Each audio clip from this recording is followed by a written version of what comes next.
the field goal. It'll be Jason Chingel out of the hold of Mesco.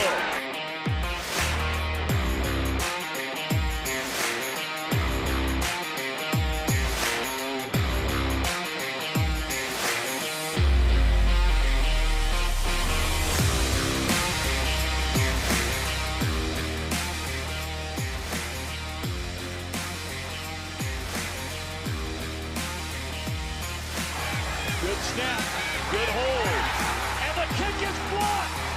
Appalachian State has stunned the college football world. One of the greatest upsets in sports history. Live from Chatterbox Sports Studios, it's Off the Bench with Thom Brennaman. All right, good morning, good Monday morning. Here we are off and running, Thanksgiving week and a huge week ahead. Welcome to Off the Bench, presented by United Dairy Farmers. We come your way Monday through Friday, 10 a.m. to noon Eastern. We invite you to join us on YouTube/Chatterbox Sports. We also ask that you please subscribe to the program. Thousands of you are already. If you prefer to join us in podcast form, please do so. Search Off the Bench with Thom Brennaman wherever you get your podcasts, and you're dialed in. This was a solid all-around win, rock solid. The offense was good, maybe not great, good. Joe Burrow throws for 4 touchdowns, does get intercepted twice. Samaje Perine, how about him? Brilliant, filling in for the concussed Joe Mixon, scoring a career-best 3 receiving touchdowns. Passing game was good, didn't run it very well, but okay. The defense was just okay in the first half, fantastic in the second half. Lou Anarumo can coach him up. And the kicking game was back. Money Mac looked like Money Mac. And not a bad debut for LaSalle grad. And Ohio State Buckeye Drew Chrisman is a new punter. Congratulations to him. Also was the holder for Money Mac this week. It all adds up to a 37-30 win over the Steelers, sending the Bengals to 6-4 on the year. As you know, it's their first win inside the division. And as of this morning, as we sit here right now, the Bengals own the final playoff spot in the AFC. Naturally, lots more coming up on this game. We'll visit with the boys. Casey McAllister, Paul Fritchner donning the TCU Horned Frog sweatshirt. It's a Victory Monday, Tom. Great to be with you. How you guys doing? I'm doing good, but I thought you told him not to wear that. I said TCU would win and Baylor would cover. And how about that? And I'm wearing the purple and white. That was one of the most unbelievable endings to a game I have ever seen at any level. We'll get to that. Got plenty of time for shortly. that. We have Brian Billick a little bit later on in the program to talk about some of the things going on in the NFL. And, of course, our picks. More on that later. Elsewhere in the AFC North, the Ravens, they look terrible on offense. Just awful against a really bad Carolina team. But Lamar Jackson and company, as they normally do, they make plays when it matters most. So Baltimore beats Carolina 13-3. Ravens still the division leaders at 7-3. Now you talk about, what's your word, Casey? Your favorite word? They stink. Yes, they do. The Browns stink. They stink. They stink. They go up early on Buffalo, 10-3. They moved that game, as you know, because of all the snow in western New York. They moved that game indoors to Ford Field in Detroit. And the Brownies are looking good. They're up 10-3. And then they can't do anything. Nothing until the final few minutes. By that time, they were really cooked. They had a shot at an onside kick, but, they run quarterback sneaks when you got Nick Chubb. Now, I know Chubb did not have a big game at all. In fact, the Bills shut him down. But if you're going to run Brissett or Chubb on 3rd or 4th and 1, who you running? Kevin Stefanski thought, let's go with Jacoby Brissett. They lose to the Bills 31-23. When you watch that team play, how in the world do the Bengals get boat raced by that team? And they got boat raced by that team. That's what I was trying to say that week of the game. They're terrible, and they got killed. Not good. This is what the Bengals are. We just got to live with it. Wow. They are really high. Live with it? They go really, really high. They're on top of the mountain. Then the next week, they, boom, just all the way down the depths of the ocean. They just stink. Casey, it's Victory Monday. I need some more positivity out of you. I'm all about them beating the Steelers. Let's be real here. I'm excited, ecstatic, but how did they lose against the team that stinks like that? Like, boy, I mean, the last 2 weeks, they've been brutal outside of a game here, a game there, but I mean, they've just been brutal all year long. But the last 2 weeks, Miami and now Buffalo, those are good teams. But I mean, come on. In other notable games, good Lord. Did the wise guys know what they were talking about last week? Talked about the Cowboys being favored at Minnesota. And boy, were they favored. They were awesome. The Vikings were not. Dallas sacks Kirk Cousins 7 times in a 40-3 rout, ending Minnesota's 7-game winning streak. Tony Pollard has become the focal point of that Cowboys offense. He rushes for 80. He has over 100 receiving yards. The Cowboys are now 7-3 on the year, but that's still behind Philly. They rally to beat Indy, 17-16 in the closing moments. Philadelphia 9-1. Pillow fight of the weekend was in New England. Did you see the end of this game? Let's roll this. Now let me set it up real quick before we roll it, okay? These two offenses, it is 3-3 with 10 seconds left in the game. Looks like they're going to overtime, right? The Jets decide to punt. All they got to do is tackle the guy, and you're going to overtime. But guess what happened? Casey, please. Yeah. I mean, look at this. All you have to do is tackle Marcus Jones. Just get Can't him. do it there. Oh. Can't do it there. Oh. Can't do it there. Oh, the punter. Oh, just barely missed him. Here comes the block in the back, right there. Oh, They like that was conferred gonna with the be- league afterwards, and they said it was not. Really? Got him from the side. Yep. Talked about it late last night. But he wasn't going to make the tackle anyway. Well, it doesn't matter. We could have covered 3, Casey. Think with No. your head. No, Think with your head. I picked New England. You guys are the both that picked the stinkiest Tom team and I in the were whole covering league. for 59 minutes and 51 seconds of that Jets, game. Jets, They Jets. stink. They do. 84-yard touchdown with 5 seconds officially left. Zach Wilson, I don't know if this guy is living in another world on another planet. He was 9 for 22, 77 yards. The Jets barely had 100 yards of offense for the entire game. They've lost to the Patriots 14 times in a row. Did you see the comments made by Garrett Wilson after the game? What did Garrett Wilson say? Garrett Wilson went off. I mean, went off. Standout rookie receiver. He says that we're not holding guys accountable for what's happening in practice. We're letting stuff slip through the cracks. And he said, it's everybody. He said, me too. But he had very choice words with some colorful language. And I mean, went off. And then they asked Zach Wilson. And Zach talked about the wind and the conditions. And Now, Mac Jones only managed 3 points. They didn't score a touchdown, but he was like 22 for 28. And when Zach Wilson was asked, do you feel responsible for the loss? Does the offense feel responsible for the loss? No. No. Twice. Said no twice. No. Late last night, Kansas City, they're the team to beat in the AFC. There's no doubt about that. They get 3 touchdown passes from Patrick Mahomes, beat the Chargers 30-27. KC now 8-2 on the year and the top seed in the AFC. Monday Night Football tonight from Mexico City. The 49ers and the Arizona Cardinals. Now we get to the sport that you talk about every weekend, and that's college football. Another huge. Oh, you thought we were going to the World Cup? I think Brandon did. Well, they are in San Paulo, and they are in Wales. Not San Hamilton. That's exactly right. Very well put. That being Hamilton, Ohio, the Espanol version.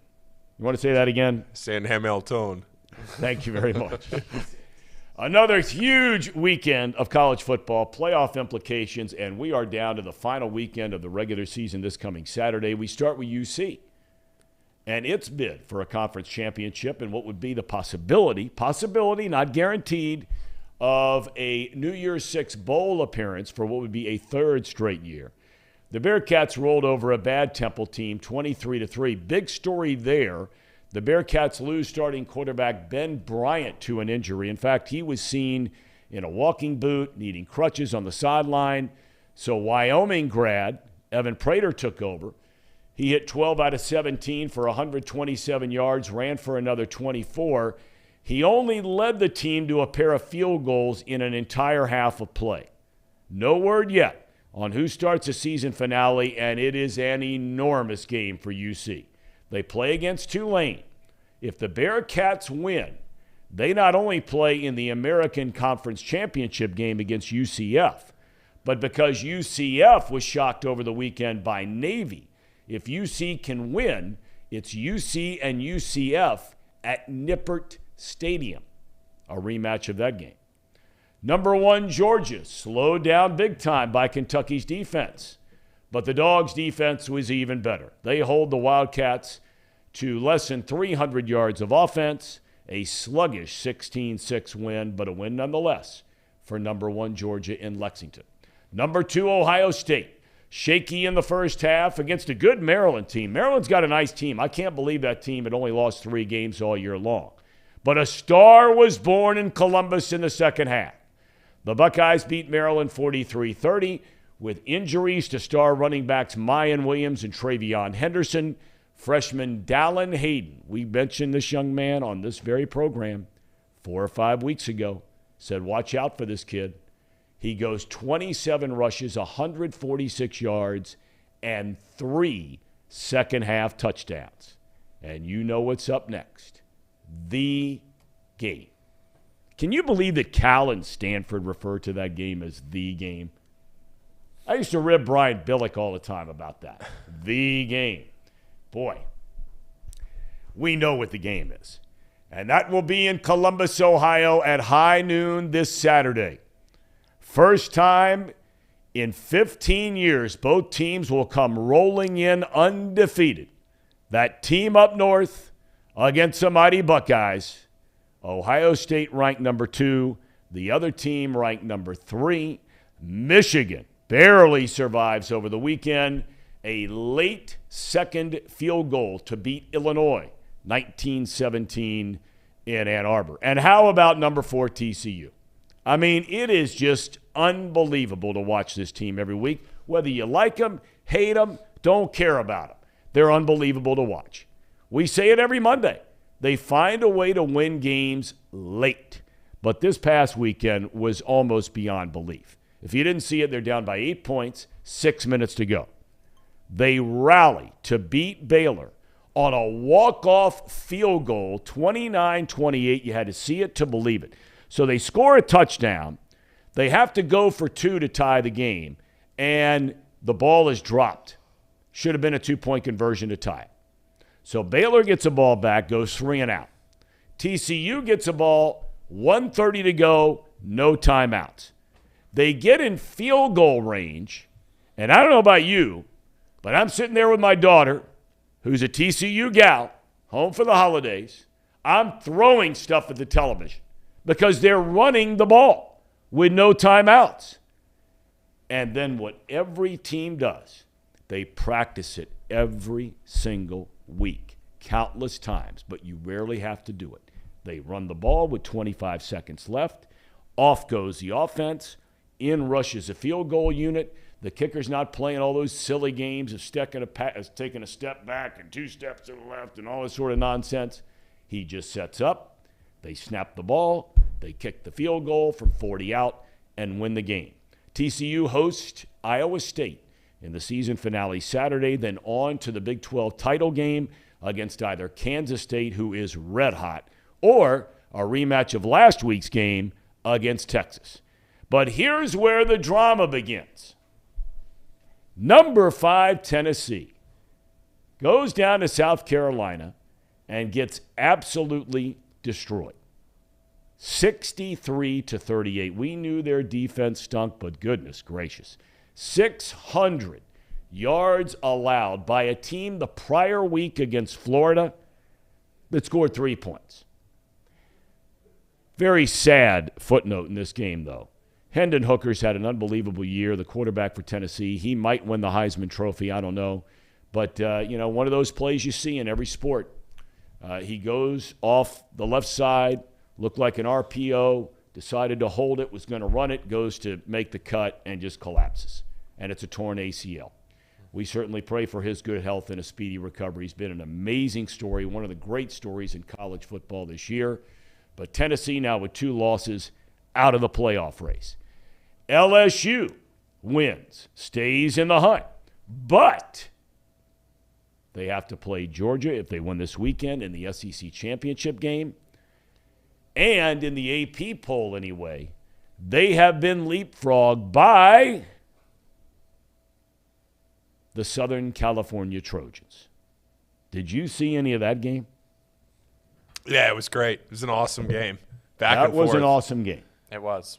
I tell you, that kid, I know Caleb Williams, the quarterback for SC, had a phenomenal game. But that quarterback for UCLA, he's got a hyphenated name, Dorian Thompson Robinson. Yeah, Thompson. I mean, that kid, as gutsy a performance by any player I've seen in a long, long time. He kept getting killed and just kept coming back. It was a shootout, 48-45. The Trojans have just 1 loss, and if they win out, which means they have to beat Notre Dame in the Coliseum this weekend, and the Irish are red hot, then they play the Pac-12 title game against either Oregon, who USC has not played this year, or Washington. All in all, it shapes up to be one fabulous weekend of college football. College hoops, Paul, you were there. I was. Xavier gave number 12 Indiana all it wanted Friday night at the sold-out Cintas Center, but at the final buzzer, the Hoosiers escape 81-79. That's a tough game. So is Xavier not playing? They're playing in a tournament now, is that right? Yeah, PK 85. It's Phil Knight's. It's the Phil Knight for his 85th birthday out in Portland this So that's week. where they're playing Florida? That's where I'll be this week. I'm going out there tomorrow. You're a big leaguer. Villanova, UConn, and Xavier out there, so I'm covering all 3 teams for the Big East. Big league operator. Yep. Big league operator. Should be a good week. That'll be Thursday Huge night, week. right? This is one of, I know we don't have to spend a ton of time on college hoops because there's a lot more to get to with football, but just as an aside for college basketball, this is probably the best Maui field that there has been maybe ever, or at least in a long time, plus the PK 85, plus Dayton is down in the battle for Atlantis that has a lot of good teams. This is maybe the best feast week of hoops for college basketball in a long time. Plus you have the World Cup, plus the Ohio State. What? It's the soccer thing that's going on right now. Okay. All right. Started yesterday. Okay. And we're going to get to that. These guys are going to break it down. I told them to make it short and sweet. But then football and everything else. I mean, this is setting up for an all-time week in sports. It really is. It really is. Speaking of, UC is playing in that field, as you mentioned. Yep. So they open the Maui Classic tonight against number 14 Arizona. You mentioned the rest of that field. You got San Diego State. You didn't even mention that. San Diego State picked to win the Mountain West. Arkansas picked second in the SEC. Arizona picked second in the Pac-12. Creighton picked to win the Big East. Then Ohio State, Texas Tech picked 5th in the Big 12. It's a loaded field. Don't sleep on Ohio State's basketball team this year. They got some players. And UC better bring its A game out in Maui, or it could be a 3-day sweep on the heels of the loss to our good friend Coach Horn and the Norse. The Norse. Those are my guys now, moving forward. I'm going to go over there to some games. Last night, number 2 Gonzaga drills number 6 Kentucky 88-72. Wildcats have lost 2 in a row. Number 5 Baylor beats Mick Cronin at number 8 UCLA, 80-75. Ohio University goes to Ann Arbor and gets jobbed. They lose to the Wolverines in overtime, 70-66. They got jobbed. One of the most incredible endings to a basketball. I've never seen anything like what happened at the end of regulation in that game. They never got jobbed. Like again, I'm not surprised. I'm not surprised, especially against that team. And North Carolina, the number 1 ranked team in the country, easily handles James Madison 80-64.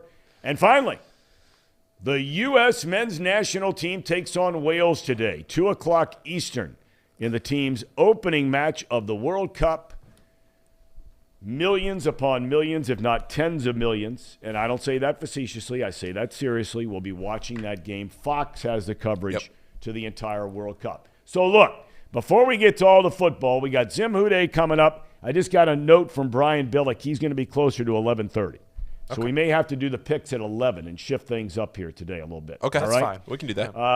But we got Zim Who coming up at 10:40. So before we get to him, please walk some of us through the World Cup, which is officially underway. We mentioned the United States men's team plays today against Wales. And I guess Wales, Paul, you said, has not been in the World Cup, qualified for the World Cup in a long, long time. No, very, very long time. But basically, I'll make this as short and sweet as possible. Casey, if you have anything to add that I leave out, feel free to go ahead and add it. But I'll make this as efficient as I can. There are going to be group stage matches, as they call it. That's what the U.S. is playing in today. You play 3 group stage matches. There's 4 teams in each group. In the World Cup, the top 2 teams from each group move on to the knockout stage. This is a month-long event, the World Cup is. 16 teams qualify for the knockout stage, and from there it's like just March Madness or anything else, a single elimination 16-team tournament the rest of the way. And that's why you'll see in group stage, like today against Wales or Friday against England, or their next match against Iran, which I think is on Sunday next week, the U.S. can draw. They can tie in the group stage. You can't tie, obviously, in the knockout round. There has to be a winner. But the U.S. can draw. It's a point-based system, so you get 1 point for a draw, 3 points for a win, and the top 2 point getters out of the round-robin group stage format move on. Now, the U.S.'s group, we always joke, every World Cup, the people joke about the group of death. This is the highest FIFA ranking on average for a group. There are better teams in other groups, but the U.S.'s group has the highest average ranking of teams within the U.S.'s group. So it's a pretty talented group. U.S., England, Wales, and Iran are in the U.S.'s group. So that's something to look for opening match today. That's as short and sweet as I can keep it. Casey? No, he summed it up pretty spectacularly, honestly. And the one thing that I will add when you talk about how popular the World Cup is, just for people that really don't know anything about it or don't follow it at all, it is the biggest sporting event in the world. And when you talk about how many people watch the Super Bowl, 100, 110, 120, 130 million, over a billion with a B, over a billion people will watch the World Cup final. So just to put in perspective the audience that this event has, this is the only thing that matters to the rest of the world outside of the United States. But in the United States... Well, what the hell do they have besides that in sports? I mean, they sure don't have the game. What do they have? They sure don't have... out loud. Good Lord. They don't have Ohio State. They don't have Michigan and Ohio Ohio State. They don't State. have the college football playoff. That's right, Tom. They don't have the Ohio University playing Maction for the East title on the line tomorrow night in A-Town. They don't have UC and Xavier playing college hoops. They don't have the Norse. They don't have the Fighting Norse. Is O'Rourke okay? The quarterback for Bobcats? Don't know. Waiting to find out. It's hard to get news out of Athens. I've been hunting around for that. Haven't gotten to it. I mean, we got some guys bringing it now on the chat board. I mean, Don, this guy is killing Ohio State in Big Ten football. He says it's boring. He says you turn around, just hand the ball off. Don, it's 8 degrees. I mean, seriously, right? Kentucky and Georgia played in a game that was very cold in Lexington, and it was 16-6. I mean, come on. You got to play in the elements. Has nothing to do with the quality of play. You have to adapt your game. Sir Boy Wonder says they haven't been anything since Landon Donovan. And we have a young lady, I'm assuming it's a young lady named Sharon, who is really fired up today. Talking about Tom. She says, I love soccer. Why don't you give it a try? I love soccer. I played soccer in high school for a team that was a state runner-up. I love soccer. But, I mean, now that I'm at times an adult, at other times not so much, but it's hard to watch a sport when scores are 1-0. It's hard to watch. It's hard to watch. That's why there is no comparison. And I know we don't have a World Cup of lacrosse, but there's no comparison between two sports. Zero. No comparison whatsoever. Fun, exciting, physical. You know, have guys flopping around on the ground. Ooh. They should just. Oh God, I got hit. They should just do. I mean, it's pathetic. It's pathetic. They should just line up after every game. Once it does end up in a tie, go into some overtime rules. Don't forget extra time. Let's just go into like PKs. Any sport that ends in a tie, and football should make sure it doesn't happen. Any sport that ends of a tie is not a sport. Hockey too. That's not a sport if you end in a tie. You either win or you lose. This isn't California participation trophy stuff. It's a beautiful game. That's why it is a beautiful game. I just said I like soccer. But you can't end games in ties. Yeah. All right, I'm sure I've infuriated half of our audience here today, and they may never come back. I pray you do stay with us. Don says soccer's not my thing. But, you know, we always salute every single week, our U.S. veteran who's here. And he says, if you're not watching today at 2 o'clock, you're not a real American. And you know what? I'll buy into that. I will buy into that because a real American will watch that game. And I consider myself a real American. So I'll be dialed in. What time is it? 10:30. 10:30. Gosh, we're only 30 minutes in. And this thing is sinking fast. We've got some guests in the studio today. Young men, all three of you from Hamilton-Baden. Is that right? Nice to have you guys shadowing here today, right? Boy, you're learning a lot. Any of you guys soccer players? No? No. All right. Resounding endorsement. I told you I love soccer. I played soccer. Our kids used to play soccer. I helped coach soccer. I just would like to see look, we've been kidding around a lot. I just like to see a little more action. Nothing infuriates me more when I watch a soccer match. And this is true at the high school level, too. And I went to Marymount High School, where our kids go. They had a really nice deep run, both the boys and the girls, both district champions, got beat in the regional semis or finals, whatever it was. But it makes me crazy when I watch guys that are like 10 yards out, and they're passing 3 feet instead of taking a shot. In every sport there is that has what's called a shot, you can't score if you don't shoot. True? I would agree. I mean, I'm not the brightest bulb in the room. That's but Wayne you Gretzky can't quote. score if you don't shoot. That's what Wayne Gretzky said, right? Did he say that? Pretty sure. Well, it's Wayne Gretzky. He said that. Red card to Tom, says Sharon Peters, for not caring about the World Cup. I do, Sharon. I care about it. I do care about it. I do. A lot of people, like Don said, he says, hey, I think for me, I didn't grow up with the game. I did grow up with the game, and I just want, all I'm asking is a little action. That's all. All right, fellas, let's shift gears now to the Cincinnati Bengals. Your overall impressions, both of you, on what you watched, and I know both of you were dialed in yesterday afternoon beginning at 4:25 on CBS. Correct. I was. And? Bengals played pretty darn good. All things considered, I knew it was going to be a tough game. That going in halftime, I still had a lot of confidence for our guys to figure it out.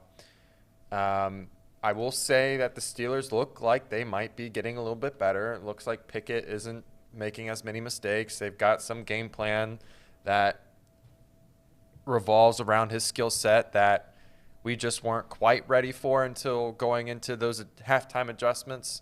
And once we did that, we started to play much better against them, started getting the pressure on him. Yeah, I mean, Joe Burrow, the stat sheet lies, honestly, because he played a lot better than 300-something yards and 4 touchdowns and 2 picks. I mean, the one interception that T.J. Watt had. Freak play. That was insane. Yeah. You almost can't even count that as an interception. Exactly. That was so crazy. It was so crazy. And then to T.J. Watt, leader of men. leader of men, I guess. He is. He's a leader of men. Leader of men. Leader of crooked men. So The men of aluminum. The men of aluminum. The thing, though, about that game that kind of confirmed some suspicions and some doubts that I had, T. Higgins actually balled out. I was really worried that he kind of, now that he was in the number 1 role again, that he wasn't playing to the level that we all thought he could. He proved that he's a number 1. Congrats to Trenton Irwin for that first touchdown. Indeed. He played really well. That kind of depth question at receiver, I feel like we got something figured out there. Our guys are good enough to supplement when Chase is gone, and Chase might even be back next week against the Titans. We'll see. We'll see. But, I mean, when Joe Burrow is hot, there's just nothing that can stop the Bengals. And he gets hot, and, I mean, they put up 30 points on us, and we still beat them. That should be enough to tell you, our offense is getting red hot right now. That's what we've been wanting. That's what we needed. I thought DJ Reader came back maybe a little too early. Honestly, he didn't seem like he was out there. And we like thought that might happen. Yeah. We thought that might happen. I mean, give it up to Reader. He's a gamer. He was out there and did the best he could. The defense a little shaky in the first half. Yep. You're right about Pickett. If you're a Steeler fan, there's some things to like about that guy. Yeah. And he had good protection. I do worry about the Bengals pass rush. Right. And it didn't really get home until the end of the game. That's right. And I thought that it was because they started playing more, I don't want to say aggressive, but they were teeing off once they got up to a bigger lead. Yeah. So I think that had something to do with it, that we don't tee off on teams unless we have a lead. And then once we get a lead on them, then you really start seeing the pressure get home. We really need to figure something out there. Yeah, they got to figure something out in terms of getting, because you saw with Dallas, now 7 sacks is a lot to ask. I get it, but they're not going to be Dallas because of the personnel, but they definitely have to find a way to start getting some pressure on opposing quarterbacks, and that starts this week with Ryan Tannehill and the Tennessee Titans at home. Paul, your impressions of the Bengalis? I thought that was a really impressive Bengals win. I know they only ended up winning by a touchdown, but it felt like a lot more than that. I don't know why, but even watching that game in the second half, and even at points where it got hairy, I never felt worried. I never felt like this game was one that the Bengals were going to lose. I don't know why I had that feeling. I was talking to people during the game that were extremely nervous about what was going to happen, and maybe that was just being naive on my part to what the Bengals have done before and what they did in week 1 against the Steelers. But I just thought they played so well, so efficiently yesterday. Joe Burrow played one of the best games, if not the best game that he's played in a long, long time. I thought he was phenomenal yesterday. He did throw 2 interceptions. I don't even count the one to T.J. Watt because that's an incredible play that you barely ever see, if ever. And the other one was a tip ball at the line of scrimmage. That's just what the Steelers do. So the way that the Bengals won that game yesterday convincingly, they put up 37 points. It's nice to see the offense going. And I know, and this is something that I was watching during the game, is I understand that they didn't run the ball all that effectively, but P. Ryan and Mixon also caught some passes early in that as you've mentioned before on the show, Casey, that extension of the run game, that maybe they weren't getting the direct plays, getting the ball from Joe Burrow directly, but they were getting those passes where the run scheme, the blocking scheme is still set up in generally the same way. So I just thought both sides of the ball, especially in the second half, Lou Anarumo's a wizard. He did it again. I know they give up that late touchdown, but just the way they shut the Steelers down in the second half, all around a great win and a lot of good momentum going into a Tennessee team that now is going to be, I don't want to say a swing game for the season because you can lose it and your season's still alive, but it would do a lot for the confidence of this team where you saw how much it meant to Joe Burrow. He said after the game that it was one of his favorite wins, if not his favorite win that he's had in a Bengals uniform. It felt like it just meant a lot to this team to go to Pittsburgh, to win, to cover for us. Thanks. Shout out Bengals on that one. But, yeah, it just, to me, Tom, it felt like a really, really all-around quality win. There's no doubt. I've always said that, even back when I was broadcasting regularly, there's no sense in kicking a team that has no chance. I mean, what's the point? Like if you're David Bell, you've got to keep him motivated. You got to keep him focused. You got to get him playing hard and all that kind of thing. But the talent's not there, by and large, to compete over an entire schedule. The teams you got to push. You got to really push. Nitpick. Find little things about the team that need to get better if you want to get where you get. Those are the teams that have the talent, that have the expectations. Those are the teams you've really got to push. And this Bengals team is one of those kinds of teams. They've got all the makings of being an outstanding team. So now you have to start nitpicking a little bit. We talked about the pass rush. Are either one of you concerned with what's going on in that secondary? Because I got to tell you, Jesse Bates to me is not a top 5 safety. He's not playing like one. Not to say he won't. He's a veteran guy. He delivered when they needed him through the playoffs of last year and all that kind of thing. There's obviously some miscommunication back there on the touchdown they threw with him and Eli Apple. Not sure what happened there. Flowers is having to play with Awuzie out. There have been, you have to admit, fellas, there have been some cracks in the defense for the first time here we've seen the last couple of weeks. Yeah. Right. I don't disagree with you. I would be lying if I said I wasn't concerned, but the way that they were getting their yards, it was on broken plays when they scored. And one of the longer plays of the day was when Logan Wilson and Jesse Bates collide and the ball bounces off of them and they catch it on the 1 yard line. That was a freak play, but I'm saying there were extended stretches there during the game, in the first half especially, where Pickett is ripping off every time he threw the ball, he's completing passes. Right, and I think that was early on, early in the game. Yes, I don't disagree with you on that, but when you look at the receiving, how it was distributed, it was a lot of dump offs and a lot to Pat Freiermuth, the tight end. Yep. Good player, though. Good player. And I would say the George Pickens touchdown, that's just broken down communication. And he made one other really good play down the sideline. That was a really good throw. Not much you can do there. I just thought overall there's no need to be super concerned. There's some concern there. Okay. That's fair. But it's the same issues that we've had in the past. That's where fair. we give up a lot over the middle to the tight end. We let guys get dump-offs underneath. We like to come up to make the tackles. And I don't mind that. If your guys make tackles, that's okay. They want to dump it out there in the flat. You guys got to come up, make a hit, tackle somebody, keep them from getting extra yards in a first down. No problem. No problem. And I would say the one thing that I had concern with wasn't really the secondary. It was their rush. It was their running game, which seemed to kind of by the time the second half happened, they had like 4 3-and-outs, something like that. Yeah, that's right. Row. They really looked so good. they really fixed it towards the end there.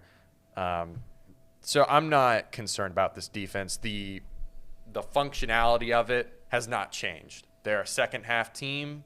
They played like it. They played well. Got after Kenny Pickett, and they cleaned up the game. They closed out the game for us.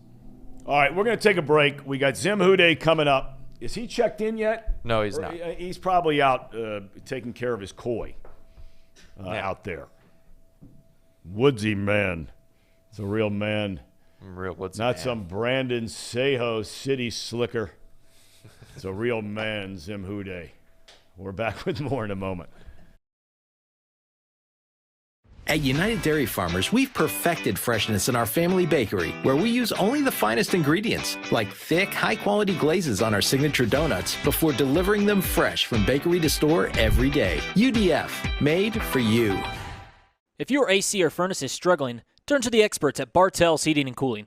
Their certified technicians get the job done right the first time, and if you need a new unit, Bartell's will give you upfront pricing with no hidden fees. Plus, ask about Bartell's 0% interest financing for 60 months. Learn more at bartellsheatingandcooling.com. Bartell's Heating and Cooling, for a comfortable way of life. Eli's Sports Bar and Grill, proudly sponsoring high school football with 3 locations in Mason, Liberty Township, and Ross, Ohio. Our 10-foot screens guarantee a great view from every seat in the house. Eli's Sports Bar and Grill, the best place in Cincinnati for sports, food, and fun.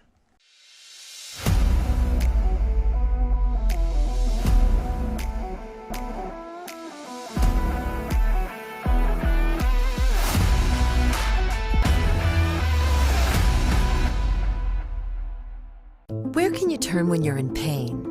Turn where more high school, college, and pro athletes turn. Where your neighbors and weekend warriors turn. Turn to Beacon Orthopedics and Sports Medicine and get superior care on your schedule. That's the Beacon difference. Check out our fresh arrivals at Jake Sweeney Used Cars. Over 250 used vehicles weekly. All makes, all models. From economy to luxury, Jake Sweeney, the original used car superstore.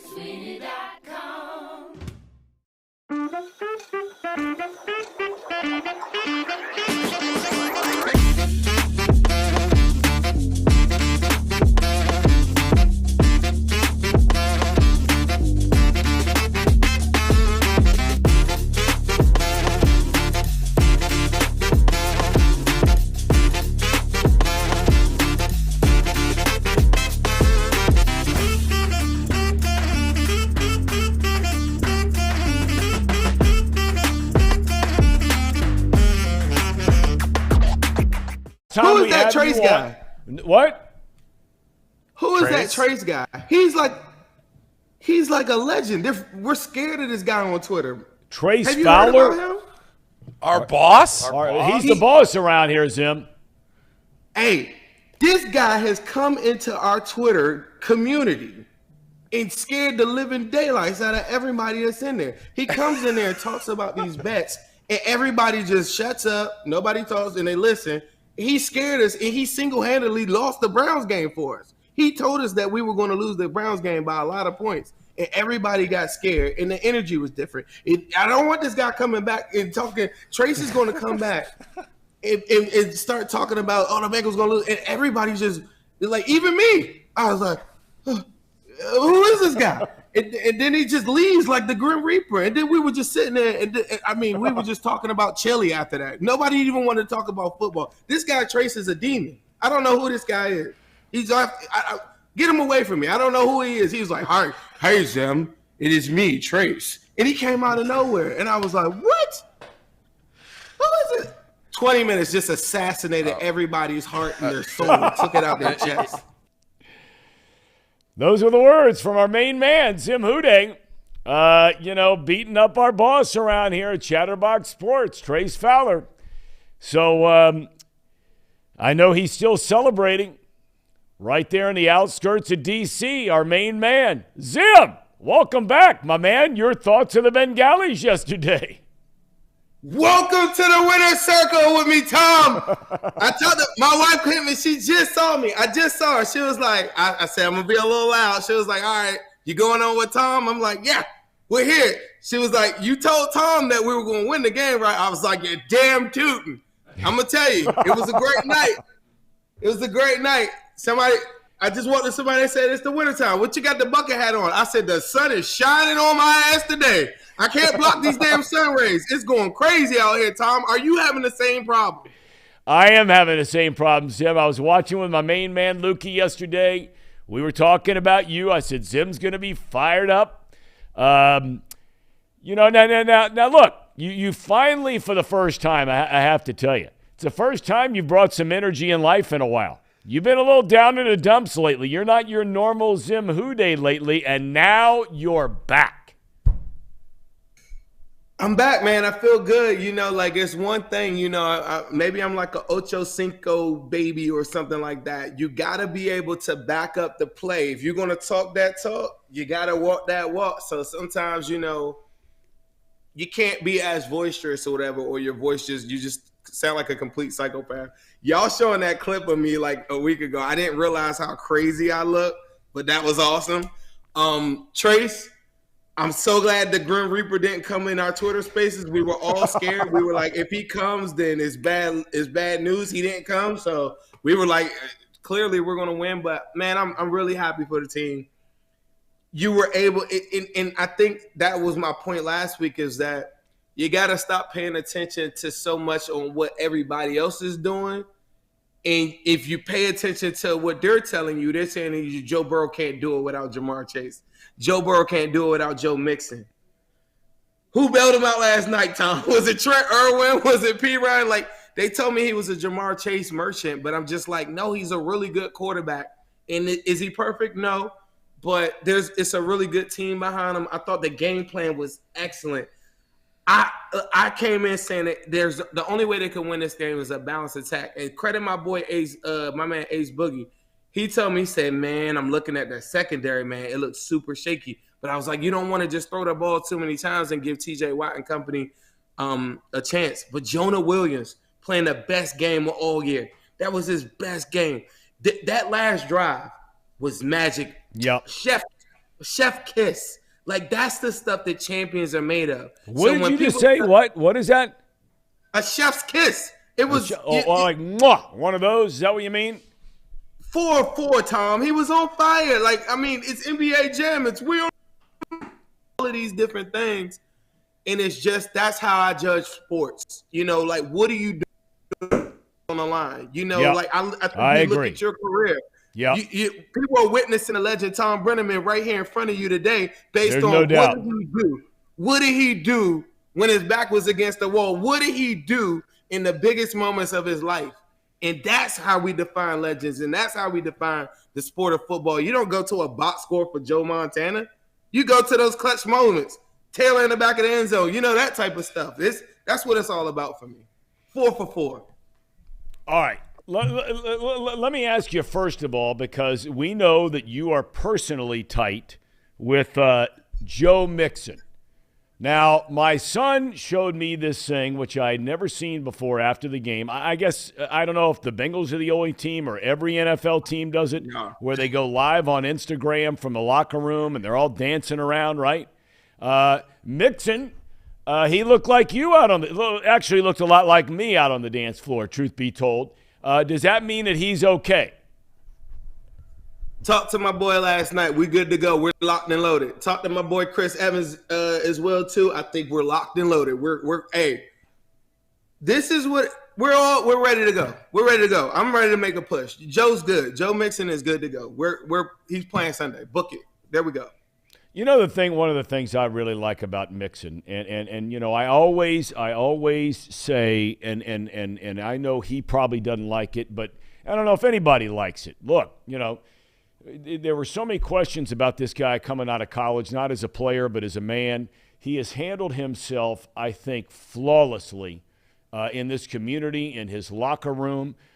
He strikes me as being a great teammate. You could genuinely see yesterday, and we've seen it at other times in the past, where he gets very excited when guys who play the same position as him do well.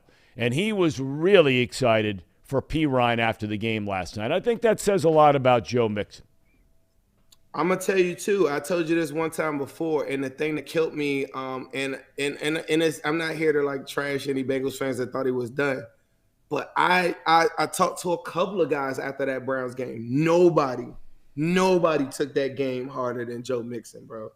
As far as like wants to win, we could talk about the things that we can't control, like how much does a guy get paid or all these different things, like sheer wanting to win and play the game of football.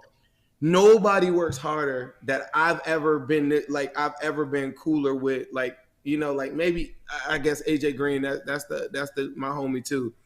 But guys that I meet, like the Carl Lawsons of the world, Joe Mixon stands out, that if they got paid $1, they would play football. If he goes on a vacation, he works out on the trip. He doesn't really go on vacations. He has many opportunities to probably go. I said, bro, what you doing on a bye week? I was like, bro, I think you should relax. He's like, nah, I'm going to go back to my hometown and go watch some football and get some workout in. And his dad is like that. A lot of people don't know this about him, whatever, but his dad is on him, like works out like on a different level. And that's the one thing that I hope as the years go on, they start to tell his story a little bit more, because you don't really get to hear from him too much. You might hear from him on the Cincinnati pod this upcoming week. We had a good conversation. Oh, there you go. There you go. You're bragging that you got Joe Mixon and I got a bunch of stiffs.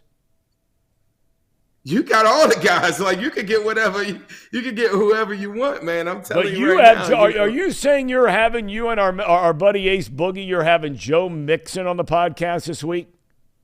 For sure, man. And look, y'all got to understand, the Cincinnati pod doesn't get that much pub, but we did Cheeto 3 weeks ago. We did Mike Hilton. Name a player. They're all been on the Cincinnati pod. No disrespect to you, Tom, but I've been doing this, baby.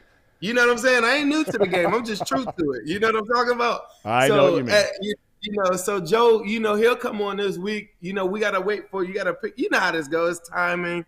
It's a lot of different things that got to kind of go in your favor. And I mean, my son, you talk about little Lukey. My son, his favorite player is Joe Mixon. Like, I'll get on the phone or something. He'd be like, hey, what's up, little man? Like that type of stuff goes a long way. So now, yes, it does. Now I'm looking at him like my son was at his friend's house over the weekend. He comes back at the end of the game. He like the Bengals are winning. I'm like, yeah, they're going to win. They're going to win. He like, the Joe Mixon. I'm like, kind of got hurt in this game a little bit, son. But he's like, oh, well, he'll be all right? You know what I'm saying? So it's like these things behind the scenes that people don't really kind of understand sometimes. But I really love that guy, man. He looks out for me anytime I've ever needed things. Same way you are. Anytime I need anything, I feel like I'm not going to ask you for much, but if I need you, I'm going to call up. We'll always be there for you, Zim. You are right here from day one of this program. We get so excited every week that you're on. You weren't with us last week. I mean, you're a big league operator. You've got Cincinnati going on. You've got the Koi to take care of out there. We talk about you being a woodsy man. How are they adapting to the cold? What are you doing to take care of the Koi in this cold weather? They started hibernating this past week. It got cold. It's like 30 around here. So anytime the temperatures drop below 42, you got to kind of watch how you feed the Koi a little bit and take care of anything. So I checked my pH levels and my water temperatures, and when I got to the weekend, it started getting really cold. So still filtering the water, all that type of stuff. But now that it gets really cold, they start to go down to the bottom. Some of them will come up a little bit, but there's no more feeding. Some Koi owners feed their fish all around. I really don't. I just kind of feed them really heavy, hibernate, come back, see them in the spring. We good to go. Come back bigger and stronger than ever. Amen. Much like the Bengalis, bigger and stronger than ever. Bro, the Bengals have won 6 out of 8 under the radar. Can you believe that? Like, doesn't that sound crazy? Tom, I don't want to harp on the offense too much, but tell me, who is dropping 37 without their wide receiver one and their RB1 against that front? Not just like, I know we hate the Steelers, but I got to get them respect on this level. They will get after your quarterback. They will pass rush, and they can ruin game plans. And I thought, like, yeah, it shows up as 2 sacks. It was truly 1, because the one was a quarterback draw. It just didn't work out. Yeah, he got tackled behind the line of scrimmage. So, I thought the offensive line, man, Jonah went. One thing I'm really big on is being accountable. So many times our fans are like really, really heavy on somebody, and they never circle back. I was very critical on Jonah Williams. I was very critical a couple of weeks ago. I said, man, he'll never be able to block an elite pass rusher. Now, is Alex Highsmith the best I've ever seen? No, but I think Jonah Williams, maybe that kneecap that he dislocated, maybe he got some good therapy over the bye. He came back and played his best game. So I gotta come back again and tell everybody I'm very excited, very proud of the game that Jonah Williams played this past Sunday in a big game. That was a big must-win game. I give it up to you for that, Zim, because I'm with you all the way. You know, I was worried that this town was gonna phone in Lyle Collins for the season the way he started. This guy had a bad ankle, he had a bad back, and now all of a sudden you watch him when they're running these replays. Collins is really playing well. The interior, by and large, you know, the rookie, the kid at left guard, made one mistake yesterday, which led to a sack, but that's going to happen. I mean, you're going up against some of the best pass rushers in the game. I mean, they have 3 or 4 of them right there in Pittsburgh, some more decorated than others, but they got 3 legitimate studs on that line, and so you're going to give up a sack. But considering they gave up, 6 or 7 in the first game against the Steelers, and they only give up 2 and really 1, as you point out, you do have to give credit to the offensive line. So before I let you go, in case we can't get you back Wednesday, your thoughts on the Tennessee Titans now. I'm a big Tennessee guy. I think they got a good team. My cohorts here, they're not impressed. Tannehill looked like Joe Montana the other night. What are your thoughts on Tennessee? I told you my friend that, works for them or whatever. And outside of that, I know how they train. I know their preparation. I know that Derrick Henry wants to get back at this game for what happened in the playoffs. Him coming back with half a foot. He's out to run that ball. And the only way, and I'm going to be honest with the Bengals fans, the only way to stop that man is to put some points on the board and force Tannehill to throw that ball. Because that guy, unlike a lot of teams, they aren't going to stop running.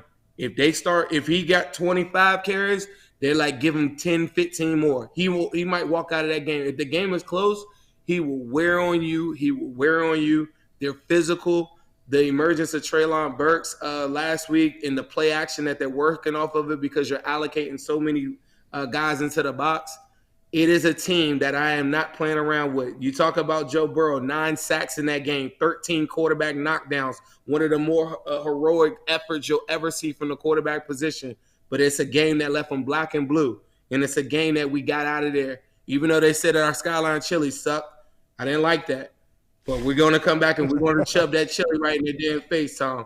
We got to come out there strong, determined, and ready to go. Put 350-pound men right in front of the center of the guards. I might even bulk up this week. I might eat real good because we got to get hefty. Yeah, get some protein shakes or something like that. Start buffing up. That'd be a good idea. You ought to look into PEDs.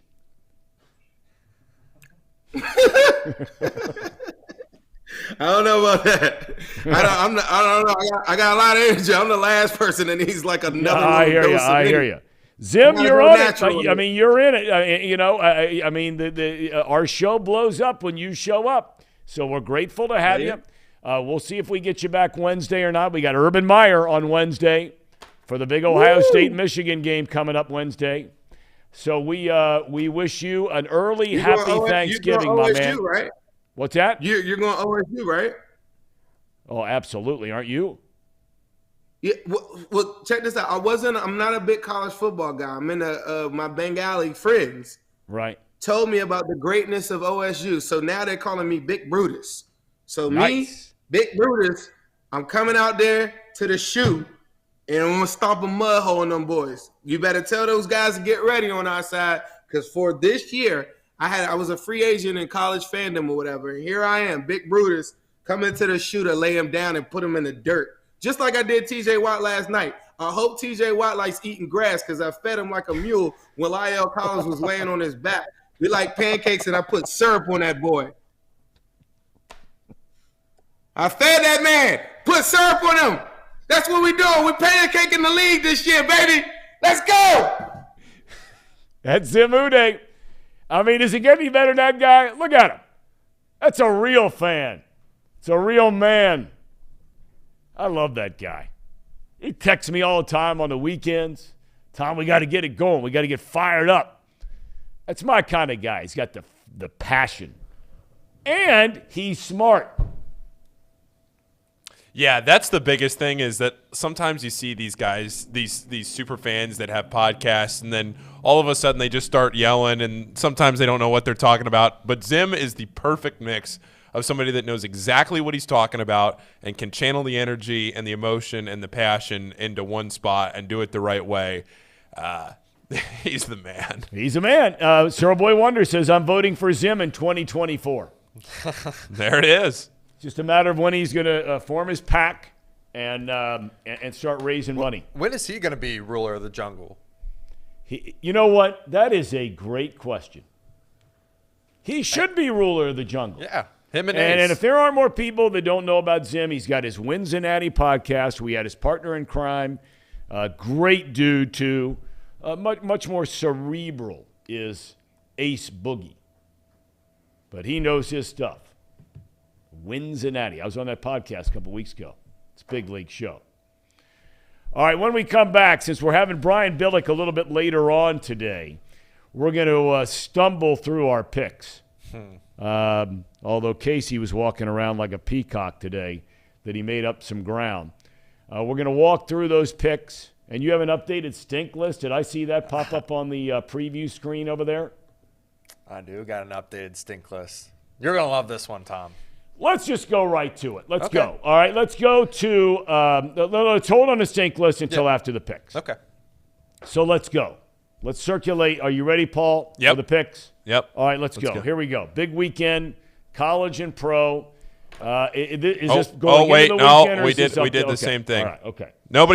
That was a spoiler. All right, first one up. Okay.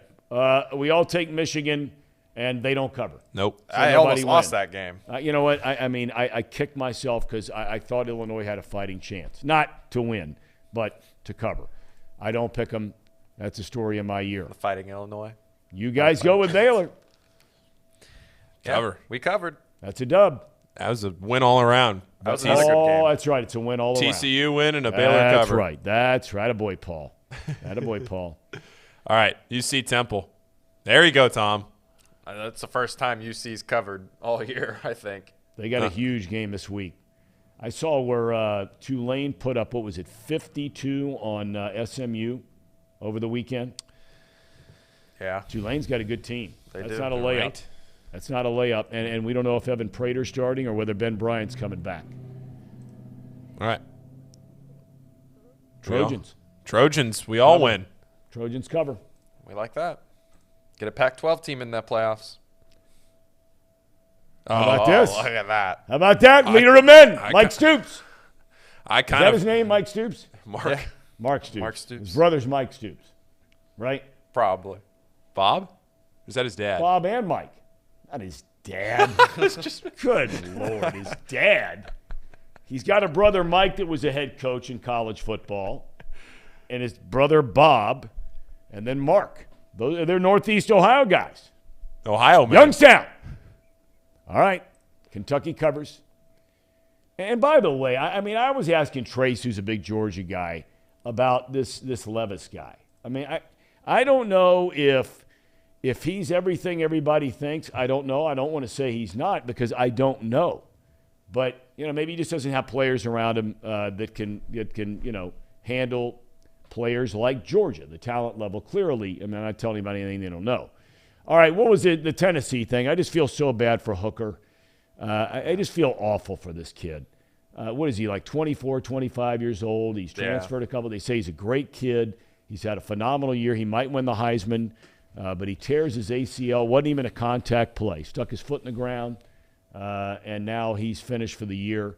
I sure hope that some NFL team gives him a shot. I would imagine they will, although it's a long recovery ahead. We all whiffed there. Yeah. That's just brutal. South Carolina would have covered 22.5. Ohio State. They don't cover 27.5. They're the only team in the country that's won every game by double digits. That was a little dicey, that game. Can't remember the young man's name. I think his last name is Teague.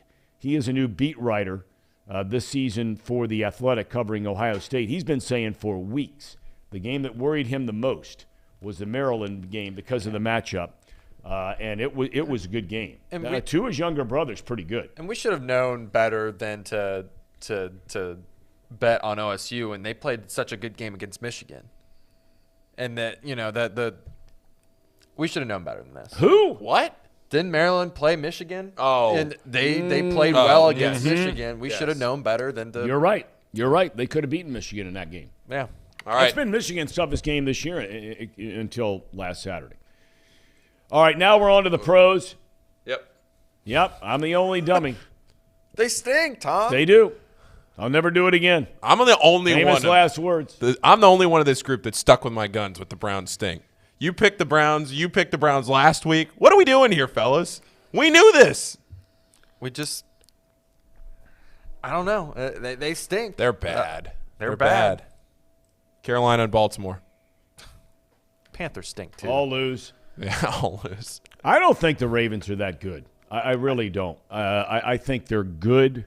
I think the Bengals have a better team than the Ravens. They didn't even have 100 yards, I don't think, by the end of the half. Yeah. Both teams. Yeah. That's terrible. They stink. I really think the Bengals, if it means something, and we don't know if it will mean something with all the big games both teams have left, especially the Bengals, because they're in essence trailing the Ravens right now by 2 games, not just 1. Yeah. But by 2 because they lost to Baltimore on a game they should have won. Boy, now here is the ultimate stink of the weekend. You can have the Vikings, Tom. I don't want them. I don't want them. Everybody all weekend talking about that Kirk Cousins 1 o'clock thing. It's true. And I've said all along I'm not a Cousins guy. They're not going anywhere when it matters. Dallas looked good. Dallas looked really good. First time all year long I walk away and say Dallas is a bona fide contender in the NFC. There it is, Casey. How do you pick against Belichick, Paul? We were covering for all but 10 seconds of that game. The Jets stink, guys. I've been trying to tell you. They stink. Their quarterback stinks. They don't stink. They got a good that defense. makes them stink if they put them out there. Well, they might be going back to Flacco. I sure hope so. They have a fighting chance. If you want to get in the playoffs, you might want to give serious consideration. Now, you might lose Wilson forever, but he's not your guy anyway, long term. Exactly. You lose him. So what? Bengals cover. Winners across the board. Who day? Big time who day. And? That's it. Is that it? Okay, so where are we? Oh, boy. 7 games in the hole. Case, you make up some ground. You're right there, 2 back. Yep. Got up by 1 game. If you wanted to know how we did this week, Tom, you went 4-8. I went 6-6. And Paul, you went 5-7. Not my best. We have some questions, talking about Dallas. Reed wants to know, is Dallas the best team in the NFC? I tell you, you can only go and look, this stuff. I mean, come on, let's be honest about it now. There are, reactions and overreactions. It was only 7 days ago where Dallas had a 14-point lead against Green Bay, who's terrible, and lost the game. So I'm not ready to hand out conference championships to the Dallas Cowboys yet. They looked great yesterday. There is no doubt about that. And Dak looked good yesterday. But that Pollard, boy, that 1-2 punch of him and Ezekiel Elliott, who was back this week, pretty good. But there's no one team that you look at and say they're not beatable. Right. Everybody this year is beatable. Agreed. Everybody. All right. Updated stink list. Is that right? That's right. Boy, there's some massive changes to this. Oh, here we go. You've added a bottom column there. The Browns. So this is in, for those of you just seeing this for the first time, on the tier maker. Casey basically ranks them starting left to right and then moving down to each column. So you're saying title towns, now called Kansas City, Philly, Buffalo. Correct? Correct. Okay, and then that next group, you've elevated the Bengalis to be there with I'm already getting ahead of myself now. I'm really getting ahead of myself now. That's a good group, but I cannot believe the first team under the borderline stink category is the Tennessee Titans. You have got to be kidding me. They're 7-3. Tom. Green Bay, or wait a minute, Dallas, who you have in that upper column, went to Green Bay and lost. The Titans come rolling in 4 days later and absolutely plaster the Green Bay Packers. Tell me who the Titans have beat, please. Tell me. Who have they beat? They've Tom? only lost 2 games very early in the year, and they've had more injuries than any team in the NFL. By far. Their team. And most of these other teams that have had injuries, they're a sinking ship. But not leader of men, Mike Vrabel. They stink, Tom. I'm telling you, when they face a team that can stop the run and still play the pass, just like we did in the playoffs, they just look terrible. Ryan Tannehill's not that guy. Hold on a second. All you have to do is look at their last game. Henry carried the ball 25 times for 89 yards. I know, but they barely over 3 yards a carry. Barely. The Packers stopped the run.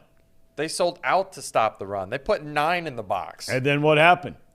What were those numbers? 22 of 27, 333 yards, if my memory serves me correctly.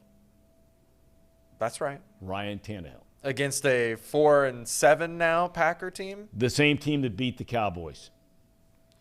Come on. Did they beat them or not? Am I imagining that?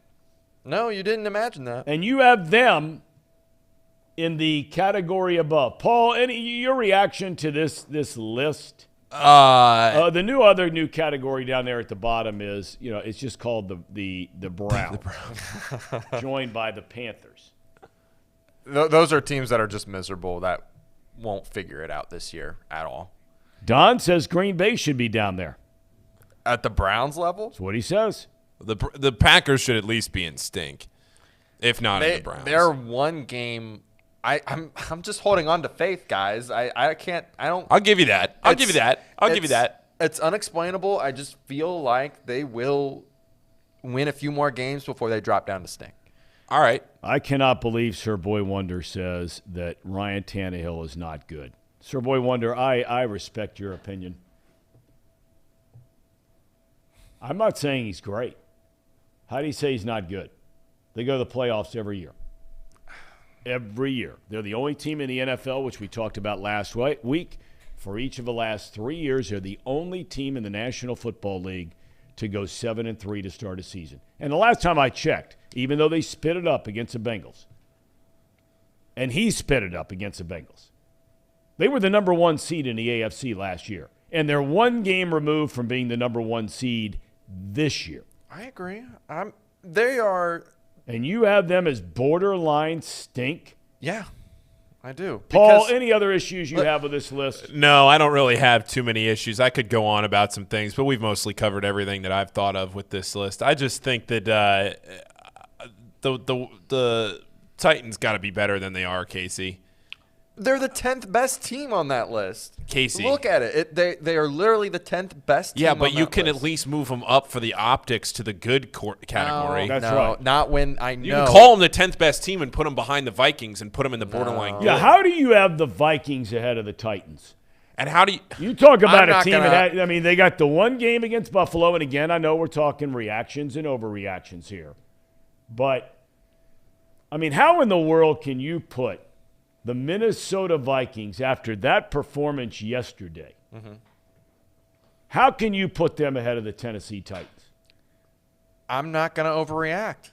I'm not going to overreact on this one. I know they got blown out 40-3, but that was on prime time. So you have the Tennessee Titans on the same line as the Green Bay Packers, the same line as the Packers, and the Patriots. Yes. You have them on the same line as Tampa Bay, who's a 500 team. Yes. Oh, my Lord. Look, how do you have Green lucky Bay ranked ahead of the Giants and the Jets? The Giants and the Jets are frauds. They stink. The Giants are a fraud. So are the Jets. I'm not going to say the Jets yet because they play really good defense. But the Giants gave up. What did they give up? 31 yesterday to who? Who they get beat? Oh, to the Lions. To the Red Hot Lions. The fighting Chris Spielmans.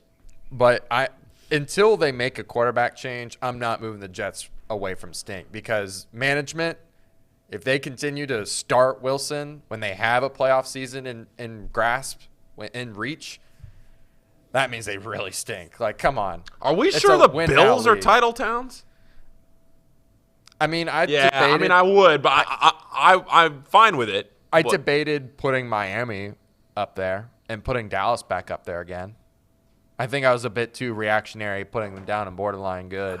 Okay. I think those two teams deserve to maybe move up. Look, we still got work to do, Casey, but it's progressively getting better, slowly but surely. It's a turtle. By the end of this season, the tortoise will win the race. If I had to critique my own work, Miami and Dallas could possibly move up. I think Vikings could switch places with the Titans, but I think if they went head-to-head right now, I think the Vikings would win at 1 p.m. I think the Titans. They better make sure that they schedule the playoffs to make sure Minnesota plays at 1 p.m. Well, that's if they play, Lord knows, anywhere else, they're going to get their tails kicked. That's just not how this works. In my tier list here, I think the Titans can't beat anyone above that line up there. I think Bengals outpace them. I think Miami outpaces them. I think Dallas has a good enough defense to stop Derrick Henry and that rush, and they got a good enough offense to outpace them. San Francisco could probably lose to the Titans. I don't think they've got a good enough team to beat them, but that doesn't mean that they don't beat the rest of the league.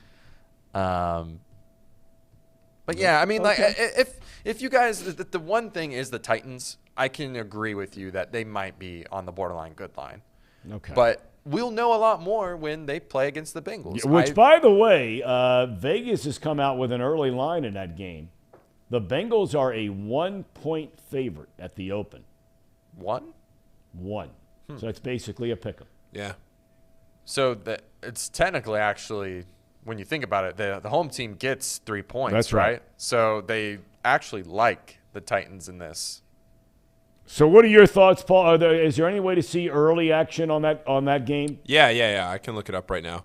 Yeah, I was looking at some of these opening lines just now. Let me filter it to what is next week? Week 12 already? I think, yes. Fellas, we're getting old. We got Thanksgiving Day games this coming week. We're getting old. We've got Buffalo at Detroit. Lions are playing good football.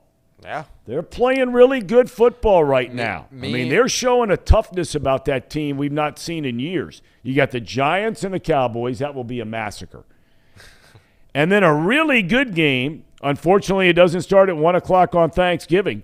You've got the Patriots at Minnesota. Bengal fans better get on that Vikings train and root hard for a course change there for Cousins and the Vikes outside of 1 o'clock. Because New England right now is ahead of the Bengals. Bengals have the final spot, but New England sits at 6 in front of them. They only take 7. New England sits in front of them. They win a tiebreak over the Bengals right now because of a better record inside the conference. And, of course, they play head-to-head in a few weeks from now. To me, the next two this game is really big, the Titans game, and then the next one has to be the Patriots game. That's the next biggest game in our schedule that matters a lot. They're all big, but I'm saying, like, we're probably going to get a wild card spot. That Patriots game is going to determine if we actually make it in or not. Yeah, could be right. Paul, any indications of the early money or just not yet? They haven't pulled any data yet. Okay, nope. All right. We're going to take a break. Brian Billick will be joining us any minute now to talk about what's going on in the National Football League. Is he here yet now? He's here. Okay, well, let's go ahead and get to Brian Billick then. Kind enough to join us, as he does each and every week. Brian, I got to tell you, I'm really surprised. It's hard to tell what color that hoodie is, but you making your home there in Columbus, Ohio, That's that right. is not a good color to be sporting on Monday of the week of the game. Or as you used to tell me, the game was Cal and Stanford. Didn't you tell me that at one time? It's not the big game, but it's a pretty important game. This is Ohio State red. This is black. This is not blue. This is not maize blue. This is black. Okay. Because you haven't been in Columbus very long, but they would run your ass out of there in a heartbeat if they thought you were walking around in blue. They're already beginning to park. I was out and about today. This is good. Yeah, right. I'm going to be up there Saturday. I can't wait. Oh. I'm bringing the kids up. We bought tickets for the game. We're going to be standing with the masses down there for the entire game, so we're fired up. This is going to be good. It's going to be big. In fact, I was out about this morning and did my workout, and all anybody want to talk about is, can we do this? And boy, they're awful physical, and they're a little concerned around here. Well, I mean, these are two really good football teams. There's no doubt about it. Brian, this whole thing, and we were talking about, I don't know, you tell me, can it start to become a mental,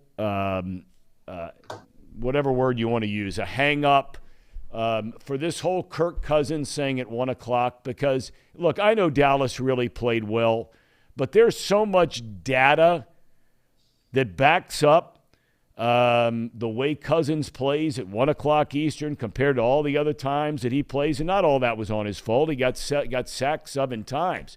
But can something like that get inside the mind of an elite, high-level player like a Kirk Cousins? I doubt it. I mean, if it's not so much him, it's when does his lineman get up? Maybe they have trouble with 1 o'clock because he was an absolute siege. And obviously Dallas had it all going. They had the running game going, ran it 40 times. Dak Prescott was just hot and didn't make any big mistakes. Kirk Cousins didn't have a chance. I mean, that opening drive, you kind of thought, okay, this is going to be good. But at home, this was a concern. And the fact that Dallas ran the ball as well as they did, we've been talking about for a while. Everybody's kind of waiting for the shoe to drop from Minnesota. Are they really that good? The win they had on the road, okay, they are that good. And I think they are. I think Dallas was that good in this instance. And Minnesota, the 1 o'clock thing, I don't know that Kirk Cousins is going to be worried about that. That's some digit domo came up with those numbers. And, I don't know. I very much doubt that he's thinking about it. But that offensive line's got to get better because they were beating him back to his drop. And it got to the point where that's all he could think about.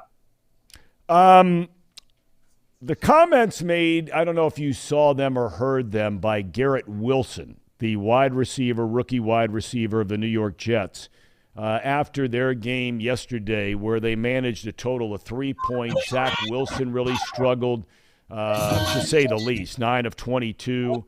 They barely get 100 yards of offense in the game, and Wilson comes out and basically said, look, I'm part of the problem too. He says, but we're letting so many cracks and not addressing cracks and attention to detail or players being called out for things that are going on in practice. If you're Robert Saleh, and Saleh, he had colorful language describing their offense after the game yesterday. What do you think about it if you're Saleh, where a rookie's stepping up right inside a very tough New York press and saying, this ain't getting it done? Yeah, I think, rookies ought to be seen and not heard, kind of like children. For a rookie to make, it's kind of like, son, what are you trying to accomplish here?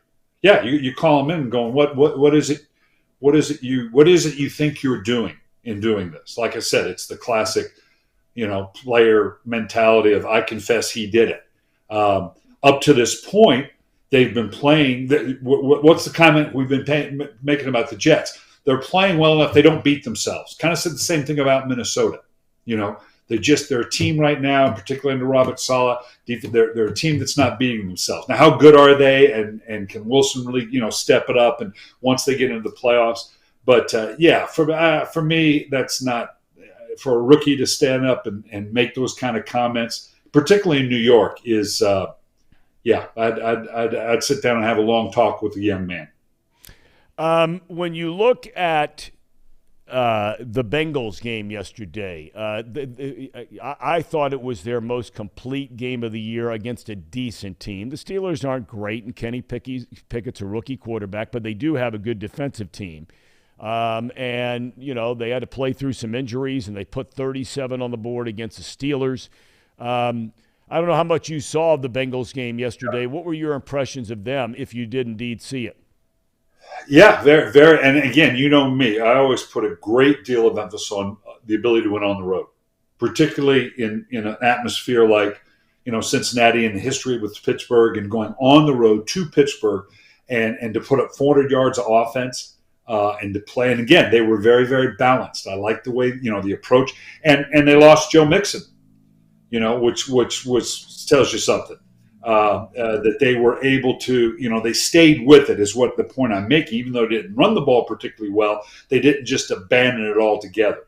They were great in the red zone. Not as good on third down. Obviously they need to address that. But they were 3 for 3 in the red zone. So they got down there, that was basically the difference in the game. They were able to score touchdowns when they got into the red zone. So this was a good, really good, in my opinion, really good, solid road win for the Bengals. All right, this takes us now to a debate that we're having inside this program with our co-producers, Casey and Paul, about the Tennessee Titans. I thought they played as close to a perfect football game as I have seen a team play. Perfect meaning the way they want to play and the way they like to play. And that is, they're going to pound you, even if they're only getting 3 yards a carry with Henry. Normally he carries it, 25 times. You're thinking he's got $150. He had 89 yards. Tannehill was unbelievable.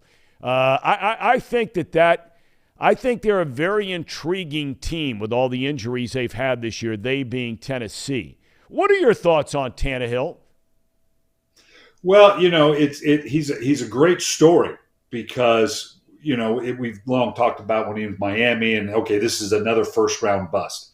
But now come to find out it had more to do with what was going on in Miami and has played, when he first got to Tennessee, played very, very well. Dropped off a little bit, obviously had been injured. But you're right, on a game, this was vintage Ryan Tannehill, if they're indeed going to be that good. Because this guy, he's 22 of 27 on a day where Derrick Henry, wasn't as dynamic. But here again, they stayed with the rush. They ran it over 30 times.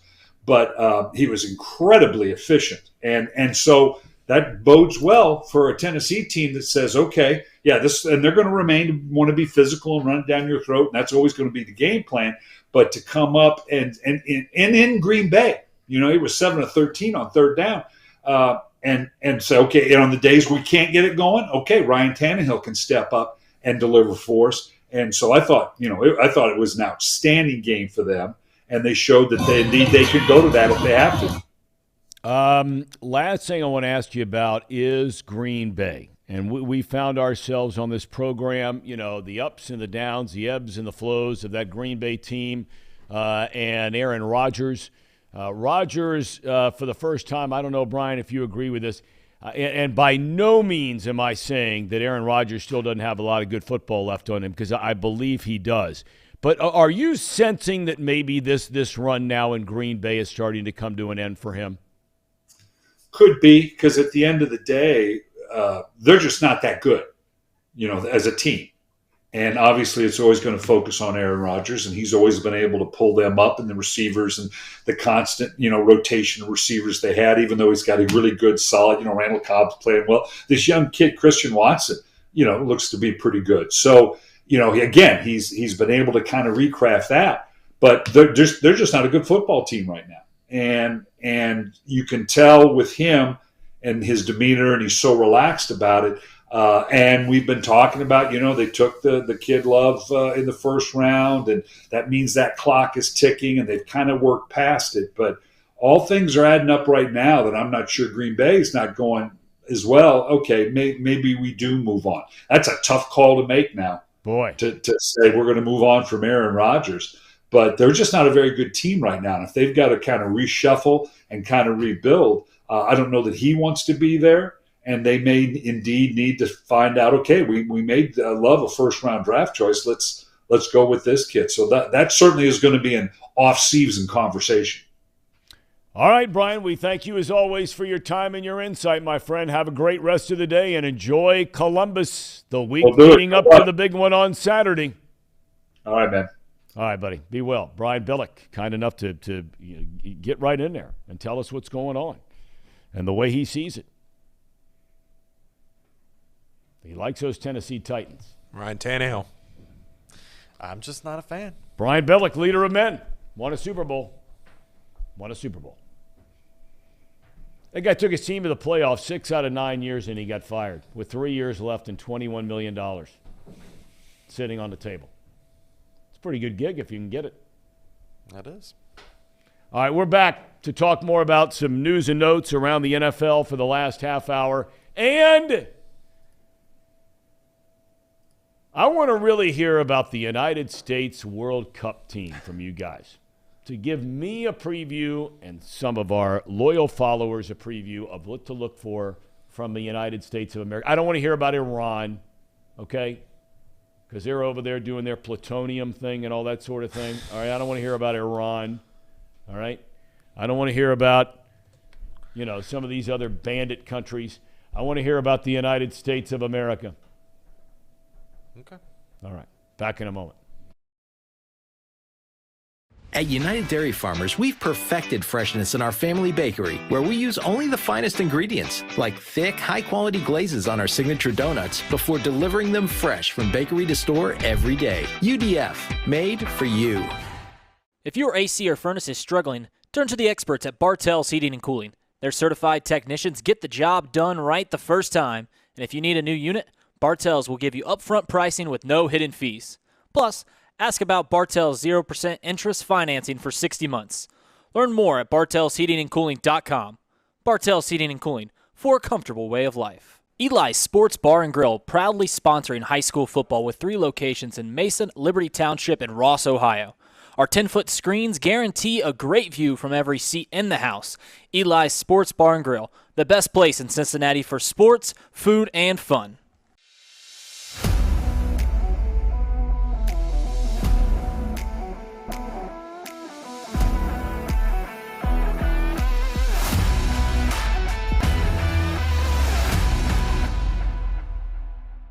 Where can you turn when you're in pain?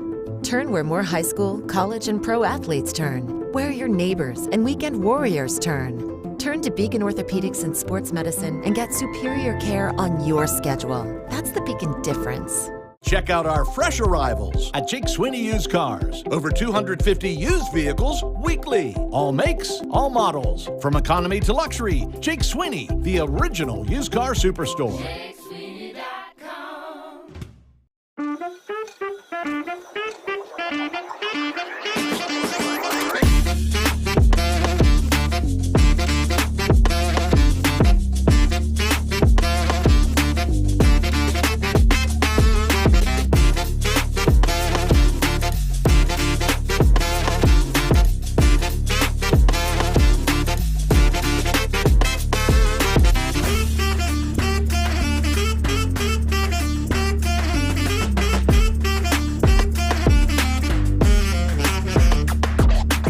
I was watching, there is a documentary about Nolan Ryan on Netflix, which is a spectacular piece. And I say that in all seriousness. I always thought, he was one of the great pitchers of all time. But after watching this thing, you just scratch your head and have a hard time coming to grips with how a guy can hold, or at one time held, 51 major league pitching records.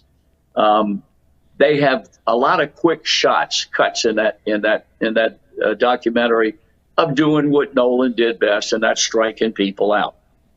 Lo and behold, what pops up? But Tracy Jones standing there, striking out and looking like a washerwoman in the process. He wanted to get out of that batter's butt. He swung at a pitch that he could not have hit with an ironing board that was up and away, and then almost fell down, but couldn't wait to get back to that dugout. I had to rewind it to make sure it was him, and it was. So just if you get a chance to remember, just run that by him a bit when you all have him on Thursday. Yeah. That was a long, long time ago. It was a long time ago. You guys really like to hit me here, don't you? Talk about the past. I don't like to talk about. Why would the Ham and Eggers do that to Tracy Jones? Yeah, look at that. Yeah, here's some memories for you. There they are, Tracer. There they are. Oh, look at that shot on the left. That's a knock. No doubt, that's a knock. That's a ground ball to shortstop. Make a right turn back to the dugout. I rolled over on that pitch. I remember.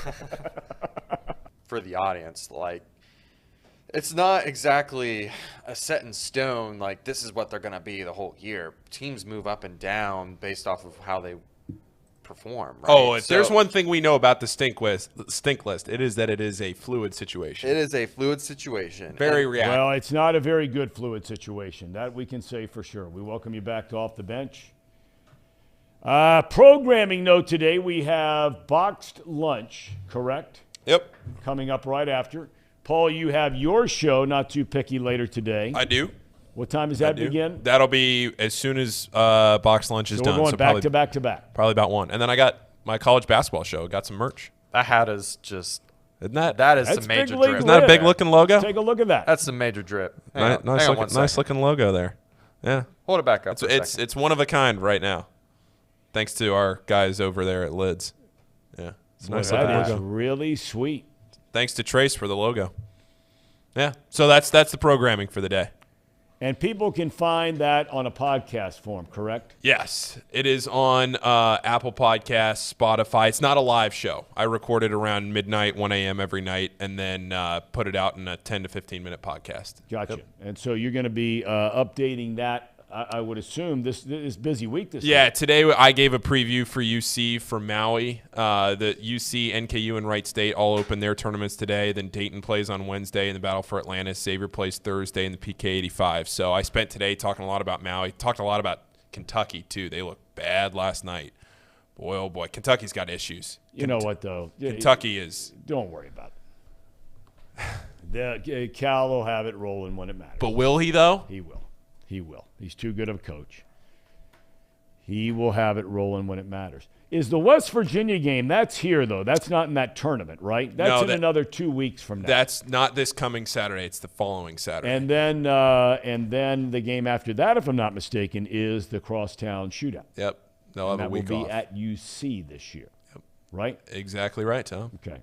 Well, Gonzaga did not look very good against Texas. No, and that's part of the issue with Kentucky is that Gonzaga looks like a very, as it relates to Gonzaga teams, a mediocre Gonzaga team, and that's saying something for Gonzaga, that the brand that they've built, that I'm saying that with the talent that they have and Mark Few, the coach that they have. This isn't the Gonzaga team that was right on the doorstep of winning a national championship 2 years ago against Baylor. This is a team that has some things they need to figure out on its own, and they completely overwhelmed Kentucky last night. I watched almost that whole game.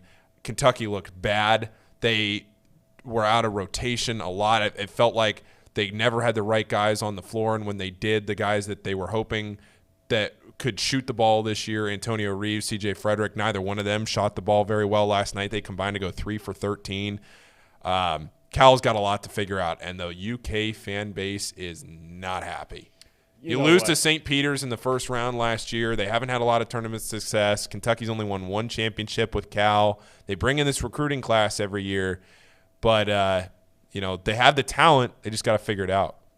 I would think they're going to get it figured out. How's Hug's team looking, by the way? Yeah, it's funny you say that, Tom. I was just taking a look at West Virginia because I haven't done a lot of looking into them yet. West they're ranked 39th right now. They started the year 4-0, but they haven't played a high major team yet. They will be out in Portland. They're actually playing in the same tournament that Xavier's playing in. So depending on how both teams shake out, there is a chance that Xavier and West Virginia play each other twice in 6 days. Now that would mean a lot has gone wrong for both teams, or potentially right. They're on different sides of the bracket, so they either meet in the last place game or in the championship game potentially. But But this will be West Virginia's first real test this week. It's not a whole lot to read into West Virginia yet. We will have Huggy Bear coming up on the program here in the next couple of weeks. He's already agreed to do it. And so hopefully that week of that West Virginia comes into town, we will get Bob Huggins as part of our big interview. We mentioned that this Wednesday, barring any complications, and you never know, but the plan is to have Urban Meyer join us on Wednesday, this being the week of Ohio State, Michigan. Urban Meyer never lost to Michigan, not one time during his entire tenure at Ohio State. In fact, the Buckeyes had not lost to Michigan going all the way back to 2011 until last year when they were dominated by Michigan. But it's interesting for this game, and we'll talk a lot more about it, obviously, with Urban on Wednesday. You know, you look at what happened over the weekend, and for Ohio State, whether you like them or don't, I mean, you have to really give so much credit to what they've done. I mean, just consider this for a second and try to put this into context with any other team in any other sport. But let's just keep it on football. So whether we're talking about college or the pros. When this season began, Travion Henderson, who had the greatest freshman year in the history of Ohio State football as a running back, was a first-team All-American. Everybody felt he was the best running back in college football coming into this his sophomore year. He's not even played half the games. The number one ranked receiver in college football coming into this year was Jackson Smith-Njigba.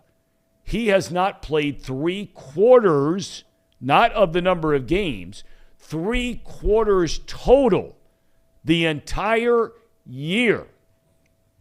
And yet, they've won every game by double figures. They're in the top 2 or 3 in every category there is on offense. They've lost Mayan Williams here lately. So Henderson tries to come back and play the other day. Next thing you know, he's back in a boot on the sideline. Week before, Mayan Williams, who's having a monster year, Cincinnati kid, Whitten Woods kid, having a great year. He's going to be a pro. There's no doubt about it. But all of a sudden, he's in a walking boot last week. Not this past Saturday, but the Saturday before. So they're down to their third-string tailback. Now, whether Williams, Henderson come back this coming week, they know they have Dallin Hayden, and he had a monster game on Saturday. Now, for Michigan, their 2 best running backs, and let's face it, their quarterback's just okay. He can get hot, McCarthy, but I don't think anybody is scared to death of J.J. McCarthy as a passer. He can run it. He can make some good plays, like I said, if he gets hot throwing. But they are a run-first, physical, dominant football team. Their offensive line is better this year than it was last year. And they mauled Ohio State last year at the line of scrimmage. That's where the game, like most games, is going to be won and lost this year. But their top 2 running backs, there are questions as to whether or not they can go this weekend, especially Corum, who would be, in most years, a Heisman Trophy candidate. Maybe he gets invited to New York. He's not going to win it.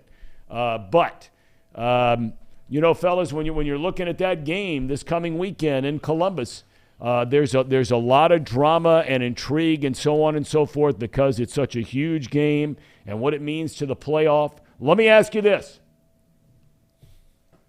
Okay? Let me ask you this.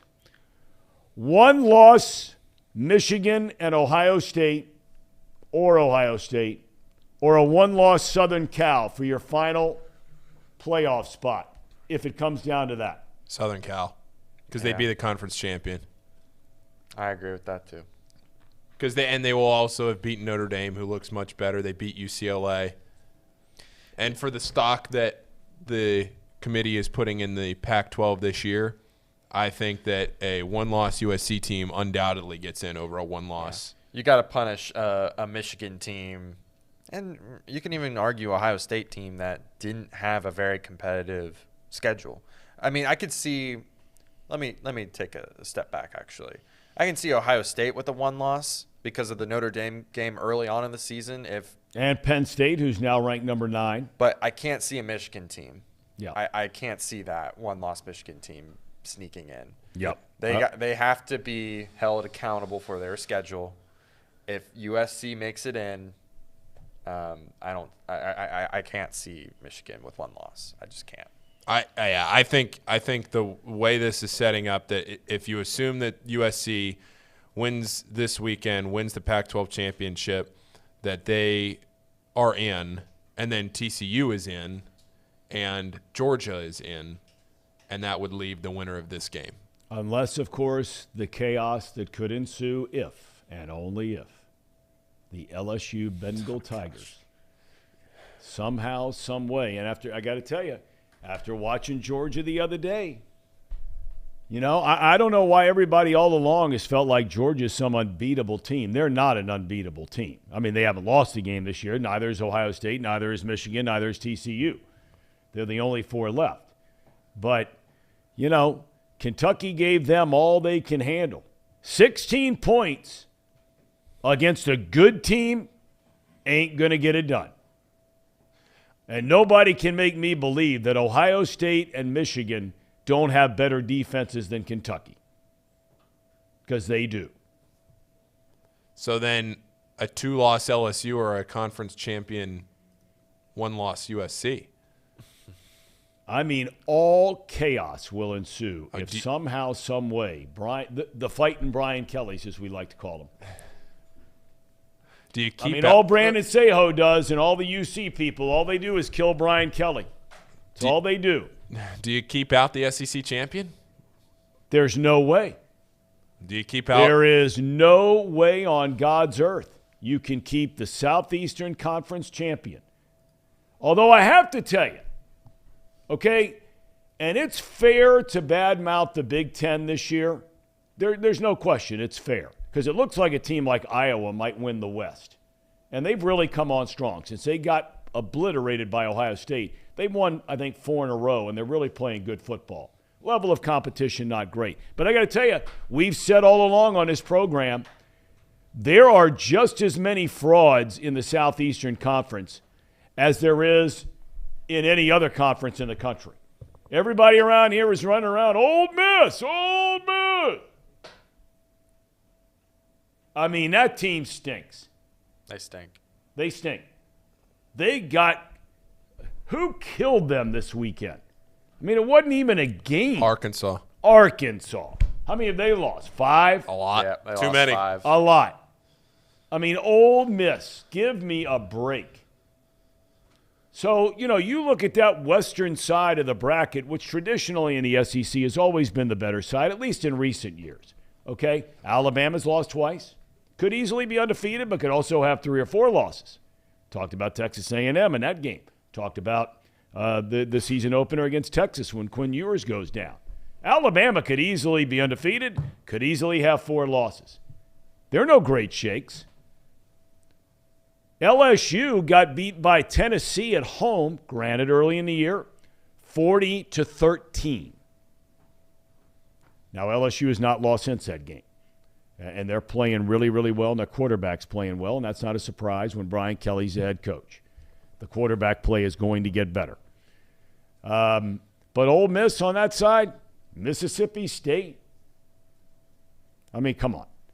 And on the eastern side, you know, Georgia beats Kentucky, who I still maintain that, you know, Kentucky's the 3rd best team on that side of the bracket, right? They're the best. I mean, they're better than Florida. They beat Florida. Yeah. Right? They're better than Florida. But none of those teams are any good. They're really not. I mean, can you say for sure that Maryland is not better than Ole Miss? It's a fair point. It's a fair point. It's the point I'm making. So before a lot of people jump on the bandwagon and start killing the Big Ten, and I'm not going to bat for the Big Ten, but I'm just saying, I mean, you got to take a step back sometimes and say, what are we really looking at here? I think we're getting to a point now where, you know, you've got the – what about a 1-loss Clemson team if they win the ACC championship? Wow. They're 3rd in the pecking order. LSU, USC, Clemson. Gotta be. Man. But LSU's not beating Georgia, so – Did you look at sure about that? Yeah. I'm not gonna. You're sure about that? Yeah, I'm not gonna die on this hill. But have you seen Georgia's schedule? Oh, but everybody plays a bad. It's college football. Nobody plays a good schedule. You know what? And we talked about this, Casey, in fairness, because that whole thing rotates when you have conferences like the SEC and the Big Ten, where you have two divisions. You don't play everybody. Obviously, you can't. So it rotates which teams you play on any given year. And it just so happened that this year, it's not Georgia's fault, but it just so happened that this year they did not have to play any of the heavyweights from the other side.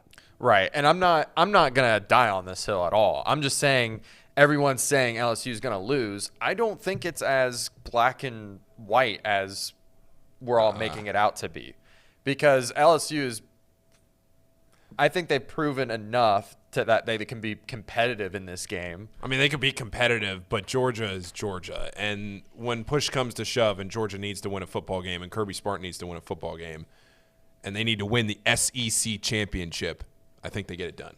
I agree with you, but I don't think it should be – I think that Brian Kelly can at least cook something up to make it at least a I don't think it'll be a game. blowout. I think it'll be a good game. All right, but what if – let's just play the what-if game for a minute. Let's do it. What if LSU soundly beat Georgia? Soundly? I'm saying 10-point game. They beat – Let's just say it happens. Say they win the game 23-13, something like that. Okay, just pick a number. We're just having some fun here for a second, okay? Let's assume that LSU beats Georgia by 10 in the Southeastern Conference Championship. It's Georgia's first loss of the year. But now we start going back to schedule, which you just pointed out, Casey. Mm-hmm. Okay? Really the only good team that Georgia has beaten all year long, and I would say they're really not that great, is Oregon. Tennessee. First game of the year. Tennessee. Okay, good. But in fairness, and look, I beat down the Pac-12 all the time, okay? But let's just play this game for a minute. Let's say LSU were to beat Georgia. You have to take the Southeastern Conference champion. You have to. LSU's in. Let's say TCU goes undefeated. They're in. Let's say Ohio State goes undefeated. They're in. It comes down to Georgia and USC. They would put USC, a Pac-12 champion with far more wins this year, whether you buy into the Pac-12 or not. The committee clearly does. They would put a in team Georgia. in USC that closes the year with wins theoretically, okay, over UCLA, Notre Dame, Oregon. They're in. You think they get in ahead of Georgia? Yes. The way this is setting up this year, the committee's clearly putting a ton of stock into the Pac-12. And it would be ridiculous for the committee to put this much stock into the Pac-12 this year and to keep USC out when their only loss, I don't want to say is a fluke loss, but it's a 1-point loss on a 2-point conversion at Utah. That's their only loss. And in your scenario here, where Georgia looks lackluster in their most important game of the season at the very end, if there's any recency bias at all, then yeah, it would be USC. But I don't think any of this is going to happen. But if we're putting the hat on and we're going to play this game, I don't know why you're saying that is beyond the realm of possibility. It's not beyond the realm of possibility. I mean, all we're saying is one game for 60 minutes. One game. LSU, which has proven that they can be pretty good for 60 minutes in a football game. All we're saying here is, what if LSU with 2 losses beats undefeated Georgia? Would they keep a second SEC team out of the Final Four and take USC ahead of Georgia? I really have a hard time believing that. I'm with you, Casey. I think they would. I think Georgia is in it regardless if they lose to LSU or not. They'd be number 4. LSU would be 3. That way they don't have that rematch again until the championship if they made it to that point. You would have OSU at 1. And TCU at 2. TCU at 2. That's right. And you would that would stink though. Honestly. I mean it would be great for TCU and for LSU. That's a great matchup, but you'd get rid of your what everyone thought it was going to be the championship game, OSU, Georgia, like that. Well, I mean, it's possible you could still have, if LSU beat Georgia, because they have 2 losses, if you keep Georgia in, it's possible you could still have LSU at 4. You could have Georgia at 3, TCU at 2, Ohio State at 1. Possible. All right, do we have a cherry on top today? We do. And anybody want to help us here? Yeah, so this is a bachelor party down in Atlanta. The Bears were playing the Falcons yesterday, and there was a illustrious group of fine gentlemen who dressed up in honor of Mike Ditka. The Fighting Ditkas. And then they got on the broadcast, too, later. Yes, Fox they picked did. them up. Yeah, that's pretty cool. That's a huge bachelor party. Tell you, a couple of those NFC North teams are fun to watch, even if they're not winning a lot. Now, the Lions are playing really, really well right now. We mentioned they're starting to win some games. They just bludgeoned the Giants yesterday. The Bears are fun to watch. They are. Because they're in every game. I agree. And Fields has really been fun to watch, and he certainly has electrified that town. I'm going to give out my gamer of the week. Oh, here we go. Did you see what this kid in a day and age where, and I hate using the word China dolls, but I use it a lot. I got to find this kid's name again because I read the story about it the other day. Is it Latham Ranson? The cornerback at Ohio State? Did you see what this kid did the other day? He's playing in a game in the first quarter. He breaks his thumb in half. What? Breaks his thumb. Wow. Oh, I see this, yeah. Okay? Now, do you think that guy's coming out of the game? As my old friend Chris Spielman used to say about football players get hurt, arms out, needles in. Whatever they did, this guy does not come out of the game. The third play of the second half, he turns the entire game around by blocking a punt for the second week in a row. How do you think that felt hitting off your broken thumb? A punt. That's a gamer of the week. And now it's time for box lunch. Mr. Georgia football himself, Trace Fowler. Seriously, we were just talking about this. You probably overheard this conversation. He was laughing at you. He was snickering at you. He was snickering? You said. So he's uppity looking down his nose at everybody else because Georgia, for the first time in 50,000 years, wins a national championship, and they think they look down their nose at everybody now. Is that right? You said Georgia, they're not unbeatable. And Trace literally went, he snickered at you. I said, what are you laughing about? What has Georgia shown you to think that they are invincible against other teams? Lathan Ransom's his name. Forgive me. Go ahead. So I'm not saying they're unbeatable. I just think that the game against Kentucky was okay. But did you hear the question I posed to these guys? I'm being very serious about this question. Yeah. Let's just assume for a second the Southeastern Conference is the best conference in college football. Although I think they got a lot of frauds. Maybe they got a lot of frauds. A lot of frauds. I don't know if they are, Tom. Okay, I'm an SEC guy. But here, I know you are. But and here's a serious question, and I really mean this. We've said all along, and we're not telling anybody something they don't know, that LSU could throw this whole thing into complete chaos if somehow, some way, they were to beat Georgia. So we just played the hypothetical for a minute, okay? If LSU were to beat Georgia in the SEC championship game, we know that LSU has 2 losses, okay? But it's still the SEC, okay? If you're the Southeastern Conference champion, you are going to play in a college football playoff. End of story. There's never been a 2-loss team that got in the college football playoff going back to 2014 when it started. They would be the first. But let me ask you this. If you add LSU wins that game, let's say they won, and I posed it to them, they win by 10, 23-13. Just pick some number, right? But it's a 10-point game, okay? Ohio State's undefeated. TCU's undefeated. They're both in, okay? LSU's in because they're the Southeast Conference champ. If it came down to Georgia, who loses in the Southeast Conference championship game, or USC, who runs the table, has 1 loss, and that came on a 2-point conversion, the final play of the game, So let's say, they beat UCLA the other day. They beat Notre Dame this weekend, who's going to move up to probably top 10, top 11 this week. They would have to beat Oregon, who's going to be in the top 9 or 10 by the time they would play in the Pac-12 championship game. One-loss USC team, Georgia. Who gets the fourth and final spot in the football playoff? This is the most unbelievably ridiculous. Yeah, I can't imagine a world in which Georgia can't make the college football. No, unless they lose to Georgia. Guys, I just laid one out there for you. Let me start by saying, relatively simply, LSU doesn't deserve to be in the college football playoff. They don't. Okay?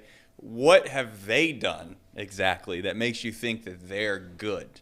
Now, the one thing that you could hang your hat on a little bit with Georgia, you could argue, is that, yeah, they have a lot of the pieces that they had last year that won a national championship.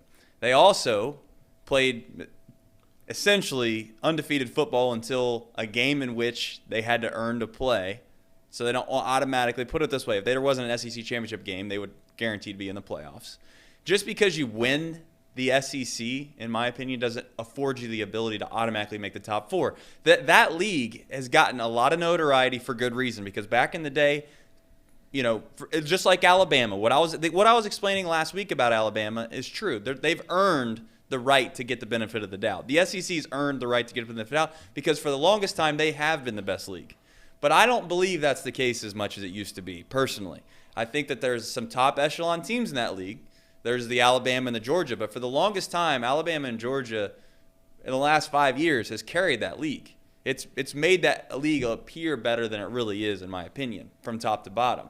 So having said that, I don't think just because you're the winner of the SEC, you automatically get in the playoff. That should not be the case. It's not the case for any other league. You don't ever say, well, if you win the Pac-12, you're automatically in, or if you win the Big Ten, you're automatically in, or if you win the ACC. You're not saying that about Clemson.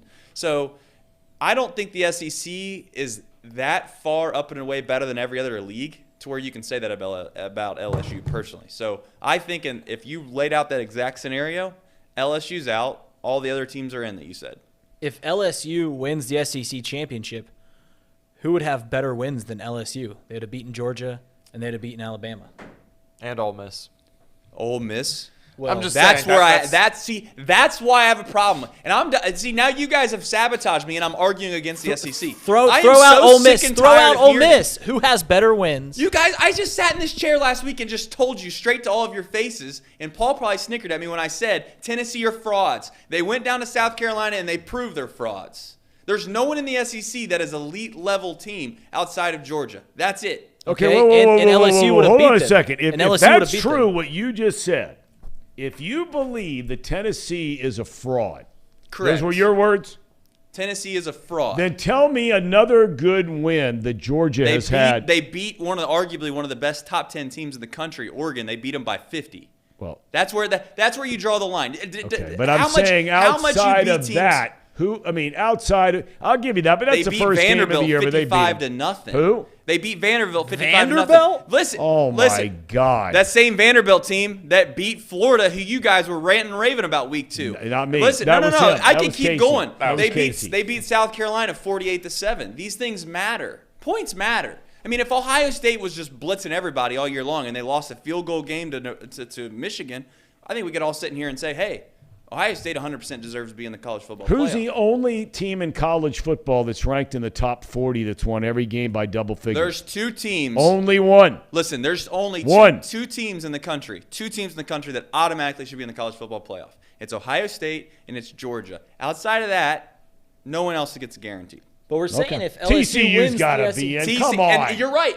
We're gonna take out. TCU's gonna be. I don't want to steal your thunder. You've got the whole thing with the football we'll just take playoff coming up. This whole CFP thing, we'll just swipe this right past it because I like getting in this with you.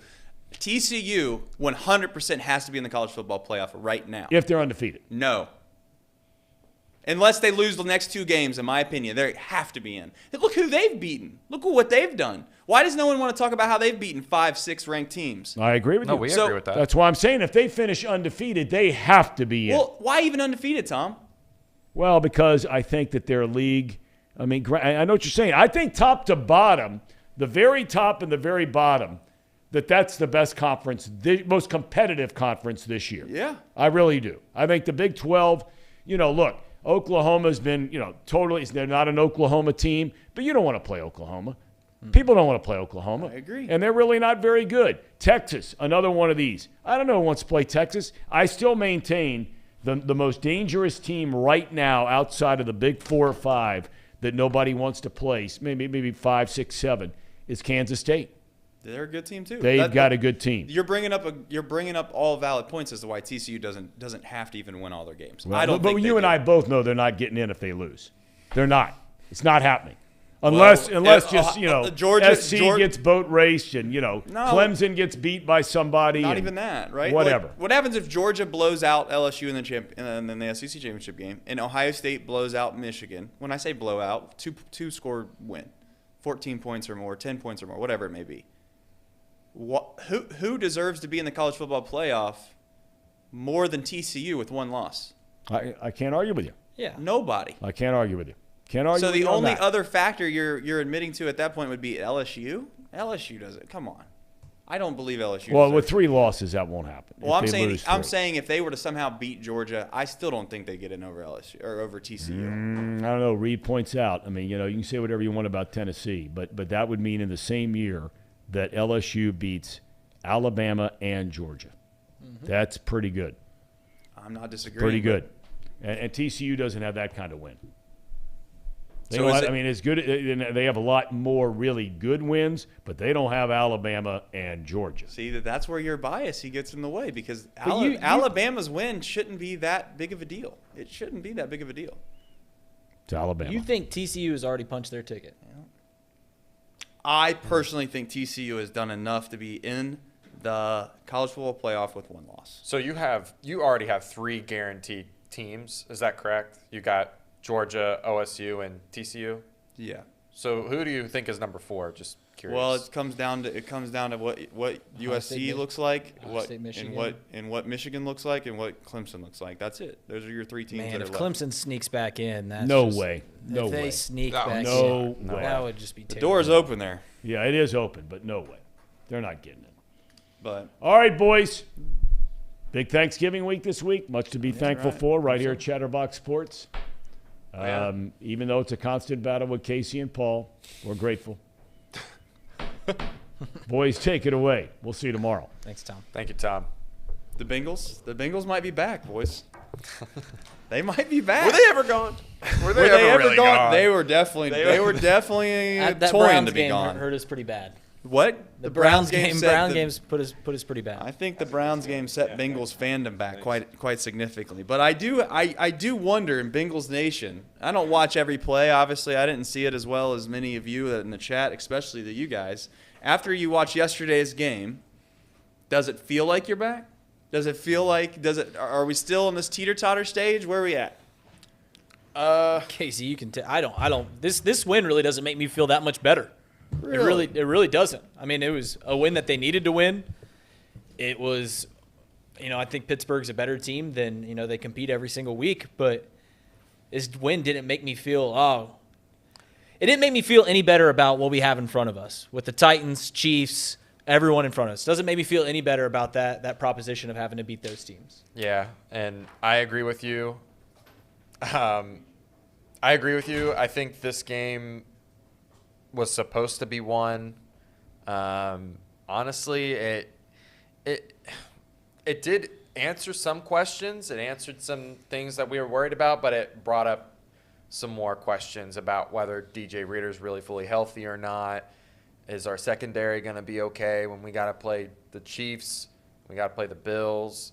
The Titans coming up. That's the big question. Is DJ? So Reader's is this health. week.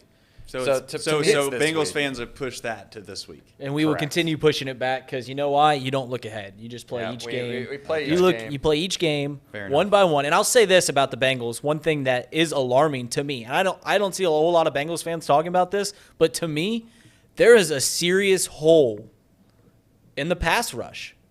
There's a significant hole. We are not pressuring the quarterback enough to be an elite team. Yeah, I mean, and I think that goes to why we can get shredded in the secondary. I mean, nothing hides a bad secondary like getting to the quarterback quickly. Yeah, I don't disagree with you Bengals were kind of in the same position last year, though, too. They were right around that 20 mark in pass rush. We were pounding our fists like, they need to get to the quarterback. And it's going to rear its ugly head probably down the stretch when we got to play the Chiefs and we got to play the Bills. I think Patrick Mahomes is not going to get stopped by a 3-man rush again like last season. I think he's definitely prepped for that. At least I hope for his case. I mean, that little gimmick that stopped them last year is not going to work again. Yeah.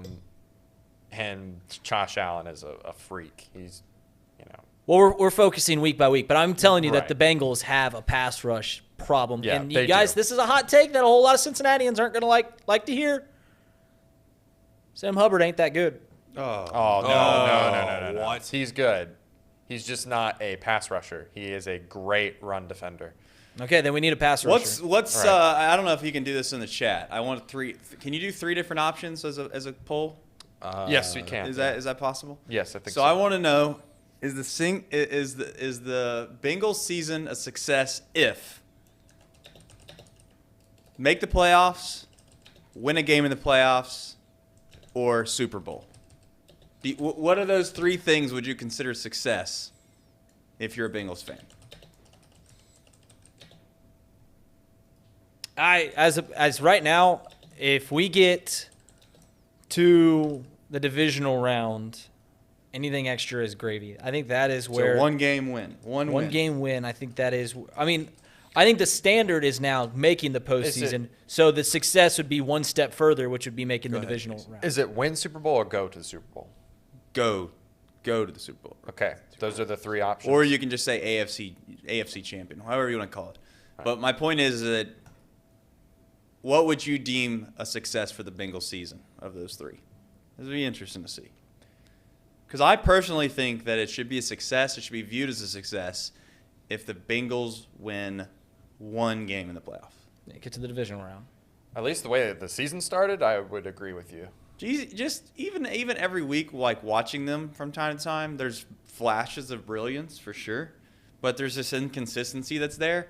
And I think what's good about being a Bengals fan, in my opinion, and I'm not one, but I'm saying, like, if I was a Bengals fan, one thing that would excite me is that I know at least at the very least on my best day, we can beat anybody, right? Like, I feel like there's certain teams in this league on their best day, they need the other team still not to play that well for them to probably win.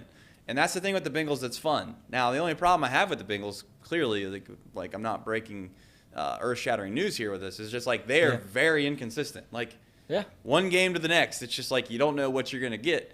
And some of that obviously depends on who they're playing, the opposition, et cetera, et cetera. But it's like this lightning in the bottle concept. Like, they could be the Phillies, right? Like, they could be the team that makes the World Series when they won whatever they won, 87 games. Yeah. The thing that is I'm a little lower on Bengals fandom in terms of excitement right now than most people. The one thing I will say that is absolutely abundantly true in my heart that I think is I don't think anyone poses a bigger problem to the Chiefs in winning the AFC Championship than the Bengals. And I mean that with the Bills in there, but a bunch of AFC teams. If there's one team that the Chiefs do not want, like, if they could pick, they'd probably play the Bills over us. I'd agree. I think so. They've already proved that they can beat the Bills. So we pose a lot of problems for them. And that makes me, it feels good to know that you can beat anybody because I think the Chiefs are the best team in the NFL. But also, the Bengals with their inconsistencies, you can see what can happen in the NFL at any given week. Yeah. But I'd rather it that way than the other way. Like, I just feel like the Titans stand no chance. Right. Would you rather be the Titans or the Bengals, right? Yeah, it's just like the Titans, like, the Titans are going to perpetually break win. their way for everything to go right for them to win a Super Bowl. Like, I just don't look at the Bengals that way. Spur wants us to go to break shortly, really, really quickly. We're going to be right back. We'll run through the rest of the topics. I want to pose something to the group before we come back, though. I want you to give me one team. Don't put it in the chat yet, but think about one team that you would take that's not in the playoffs right now. If the season ended today, they're not in the playoffs, but can get to the Super Bowl. So a team that is not currently in the top 7 in their. How about just? All right, whatever. What? Well, I was just gonna say, like, that narrows it down to pretty much one team. who you and I have already talked about. So you're going to say, what about non-division winners? Yeah, I'm saying teams that aren't leading their division that can win the whole thing. Correct. Or who we think would be the best odds to win the whole thing if they're not leading the division. Long shots. All right, fair enough. Yeah. Let's take the shortest break that one could possibly take. We've Maybe got a 30 peanut seconds, gallery and to get in here. Come right back. At United Dairy Farmers, we've perfected freshness in our family bakery, where we use only the finest ingredients, like thick, high-quality glazes on our signature donuts, before delivering them fresh from bakery to store every day. UDF, made for you. If your AC or furnace is struggling, turn to the experts at Bartell's Heating and Cooling. Their certified technicians get the job done right the first time, and if you need a new unit, Bartell's will give you upfront pricing with no hidden fees. Plus, ask about Bartell's 0% interest financing for 60 months. Learn more at bartellsheatingandcooling.com. Bartell's Heating and Cooling, for a comfortable way of life. Eli's Sports Bar and Grill, proudly sponsoring high school football with 3 locations in Mason, Liberty Township, and Ross, Ohio. Our 10-foot screens guarantee a great view from every seat in the house. Eli's Sports Bar and Grill, the best place in Cincinnati for sports, food, and fun.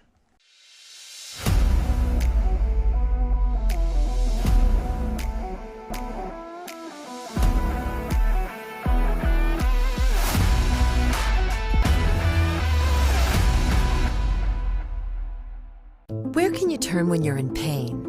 Turn where more high school, college, and pro athletes turn. Where your neighbors and weekend warriors turn. Turn to Beacon Orthopedics and Sports Medicine and get superior care on your schedule. That's the Beacon difference. Check out our fresh arrivals at Jake Sweeney Used Cars. Over 250 used vehicles weekly. All makes, all models. From economy to luxury, Jake Sweeney, the original used car superstore. All right, we're back. We have some special guests with us too today. Yeah, we got a little bit of a peanut gallery. What's funny about this is Baden High School, obviously local here in Hamilton, has field day or whatever. Career day, I should say. And we kind of started with 1, then we got 2, and we got 3, and then we looked around. We're like, all right, we probably need to tell the next person that they can't come because we don't have enough space. But well, have I told the story about me getting thrust into doing the career day? Did I tell that story on this show? Possibly. I don't think anyone gives a rep. Well, I was just going to say, our boy Sean Spurlock just threw me under the bus. I get a call at 10:30 on the night before career day and be like, hey, you got to do this career day for Baden. So I did it. Did this presentation. These kids wanted to come, and we appreciate it. So we might throw them in. We might throw them in the hot seat here in a minute. Well, you guys want to introduce yourselves, or you feel confident in that? I'm Chase Maggard. I'm a sophomore.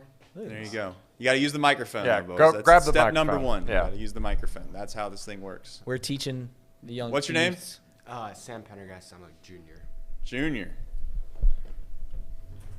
There you go. Henry Tenkati. I'm a freshman. There we go. Got a long way to go. All right. Well, let's get back to the proposition that we talked about, and that was your long shot Super Bowl. You originally said teams that aren't in the postseason.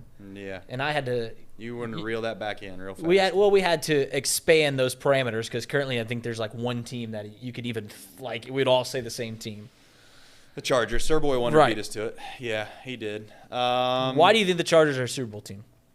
Because I think they're hurt. That's my biggest thing. I think they remind me a little bit of maybe of like the Packers with the year they won the Super Bowl, which was just have a lot of guys that are important to a team that have been dinged up. Your offensive line hasn't been really available to you all year long.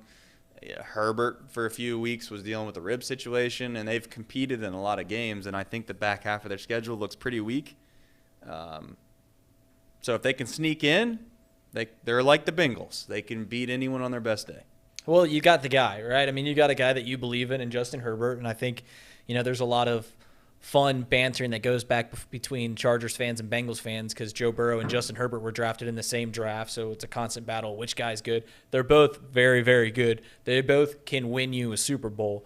It's just the fact that Justin Herbert, he's the guy. He's the guy for the Chargers franchise going forward.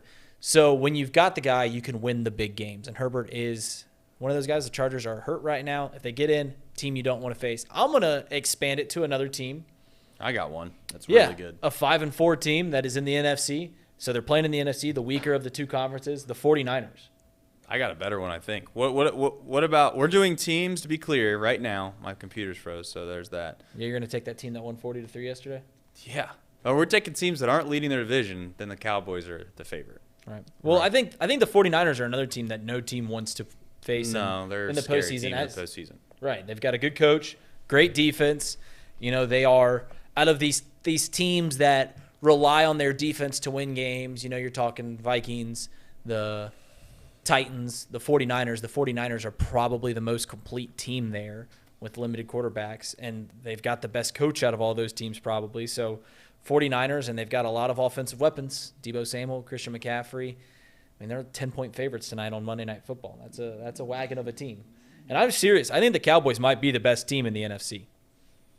No, but I feel like if the Cowboys played the Niners, to your point, I feel like you'd be like, I think I'm going to take the Niners because they're just going to find a way to they're going to find a way to win that game. Right. I don't know how they're going to win that game, but they're going to find a way to win that game. Mm-hmm. I agree with you. And they almost feel like the old school Steelers in a way. Like back in the day, the Steelers were just one of those teams where you just did not want to play, and they obviously had to run into Tom Brady a few times, but outside of that, they were always a team that seemed to be right there in the AFC Championship game. Yep.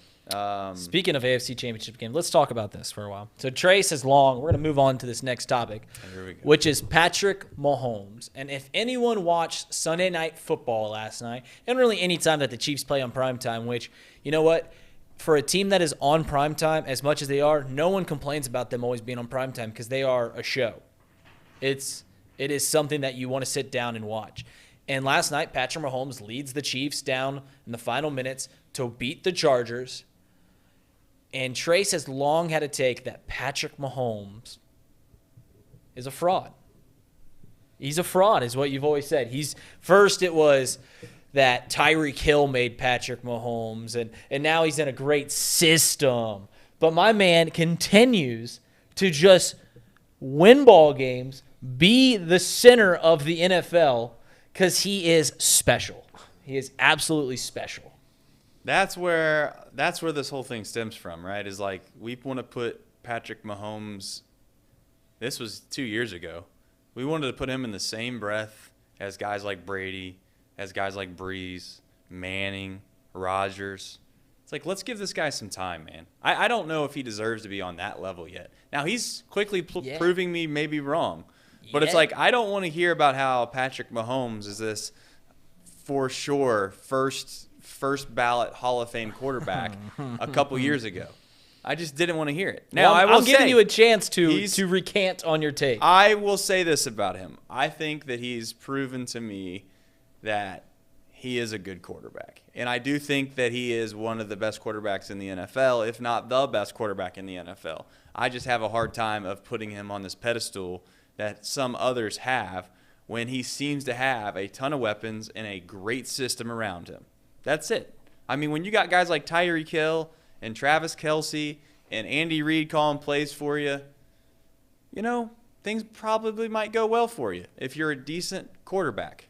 Yeah, here's my argument with the Patrick Mahomes thing. He's kind of the inverse of Joe Burrow. Joe Burrow is so good in structure. He just machine, accurate, puts it on the money, right where it's supposed to be on almost every play. Mm-hmm. Mahomes will take a broken play and turn it into a touchdown. That's what makes him so special.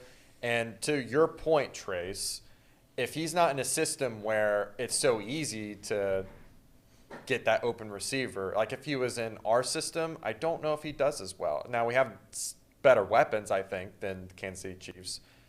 But I don't know if, you know, with the talent that he has at offensive line where he's able to do better within structure and he's able to, when things do break down, have the time to wrap around, make a deep throw, whatever. I don't know. I think he's a great quarterback. I think he is, but I don't know if he's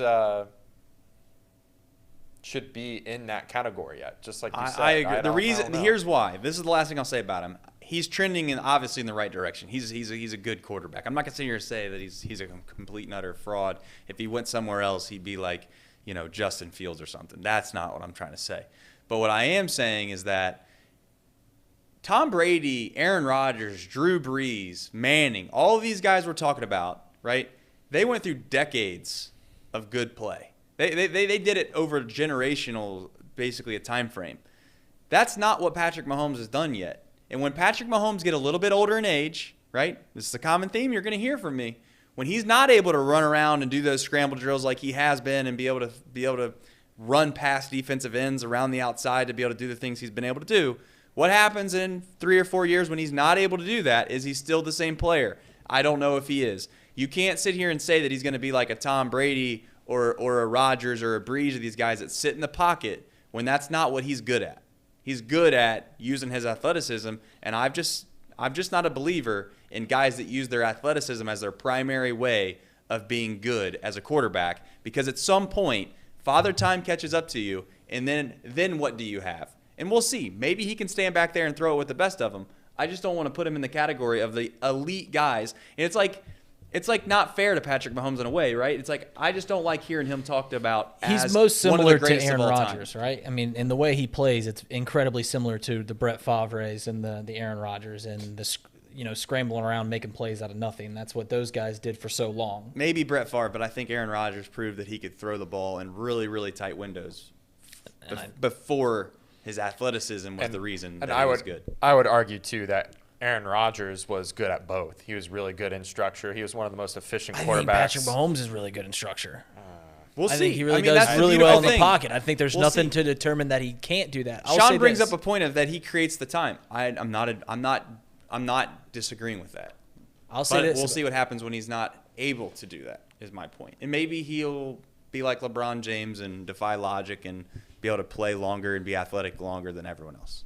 And we should also probably even discuss, like, is him being the top 10 quarterbacks of all time make him a great quarterback? You know, like, we're kind of comparing him. Of course it does. We're comparing him to Mahomes. We're comparing Mahomes to Brady, Manning, Rodgers, Brees. Those are 5 quarterbacks. Is he number 6? You know what I mean? Like, the fact that he's in the conversation proves that he's a good quarterback. I'm just saying, let's not put him in there until he actually belongs to be put in there. Like, you know. I'll say this because I do fanboy a little bit too much about Patrick Mahomes, and this is going to be a take directly derivative of that. If you asked me, truthfully, if I wanted one game, prime Brady, prime Peyton, prime Drew Brees, Aaron Rodgers, any of these guys, or if I could have Patrick Mahomes right now, I think I still might take Patrick Mahomes. Oh, gosh. Seriously mean that. You guys are arguing for the longevity of those guys' careers, which obviously Patrick Mahomes hasn't had a chance to do that, right? And we don't know how that is. But if you're telling me those prime guys, those guys at their best, or Patrick Mahomes at his best, I'm taking Patrick Mahomes. I think Brady's the only one I would take over. Because Why? Because a guy that had a 28-3 lead last year in the second half, couldn't hold on to it. You want to keep that guy? He said prime Brady, which would be a no. He's talking about the prime Bengals. Mahomes. See, what's funny is well, that's against second half Lou Anarumo. That's unfortunate. That's right. For him. The Bengals don't give up second half That's touchdowns. True. That's They right. don't. I forgot about one that. time they did, but other than that, Yeah. Besides yesterday, they do it all the time. That was bullcrap. That doesn't count. That was bull. It's because you That jinxed didn't matter. it. Cool. You jinxed it. I didn't jinx shit. You Yeah, jinxed that it. didn't You matter. text us. Jinx shit. Hey, this is a kid's show. Sorry. But You have it's kids. like there was no, like, I was watching that game last night, and there was no doubt in he's gonna anybody's go down and mind. score. It was just like, the Chiefs are going to win this game. There was no doubt in anybody's mind what was going to happen. And I feel bad for Herbert. You know why? Because everyone acts like it's, Herbert. Herbert couldn't do this, couldn't do that. Okay, Herbert drove his team down. Keenan Allen fumbles inside the 10-yard line.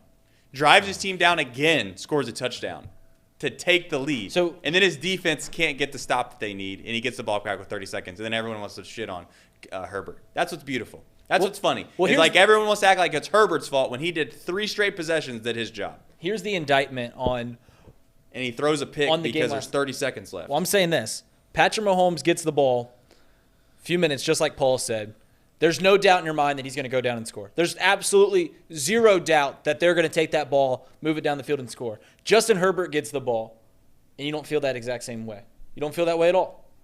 I mean, you just don't. We'll find out when he does it. That's what they said about Aaron Rodgers too. He can't win a big game. He lost to Kurt. He lost a 45-42 game against Arizona with Kurt Warner the year before that he won a Super Bowl, and everyone act like it was Aaron Rodgers' fault because he scored 42 points and he had a strip sack on his 5-yard line at the end of that game, and then he turned around and then he won the Super Bowl the very next year.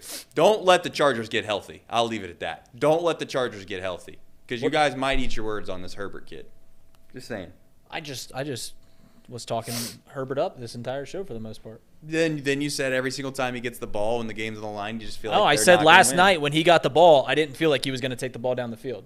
Yeah. There was no doubt in my mind. I didn't have the same feeling when Patrick Mahomes got the ball that I did when Justin Herbert got the ball. That's what I was saying. Gotcha. When Patrick Mahomes gets the ball, you're like, yeah, he's going to score. Herbert, he might score, but you didn't have that feeling that, this is going to happen. Yeah, I think Herbert's talented. I don't know if he's clutch, though.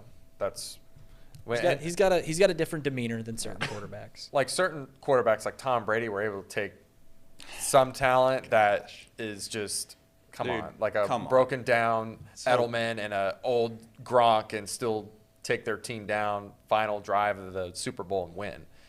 Can Justin Herbert do that? I don't know. I don't think so. I think Herbert. Think so? I think Herbert versus Burrow is going to be a great rivalry going forward, and I think it is a rivalry. Just the fan base is arguing about which quarterback is better. They're both great. Right. Doesn't matter. It's going to be fun. Both teams are built for success, and so we'll move it past this. Yeah, I'm good with that. College football playoff. We got into that in great detail already with Tom. We don't need to spend a whole ton of time on here. I just feel like I got a pretty good pulse on college football, and the idea that LSU deserves to be in the college football playoff if they win the SEC championship game is just wild. Well, I'm just saying, what team has better wins than LSU if they beat Georgia in the SEC championship? What team that would? You could argue that Ohio State does. Their one win is. Let's say if they beat Michigan. Okay, beat Michigan and Notre Dame. Yeah, those are great. That's better than Alabama and Georgia. No. Those wins aren't better than Alabama and Georgia. I would say that the Alabama win. Are we not going to talk about who they lost to? They lost to Florida State, who's ranked. Okay.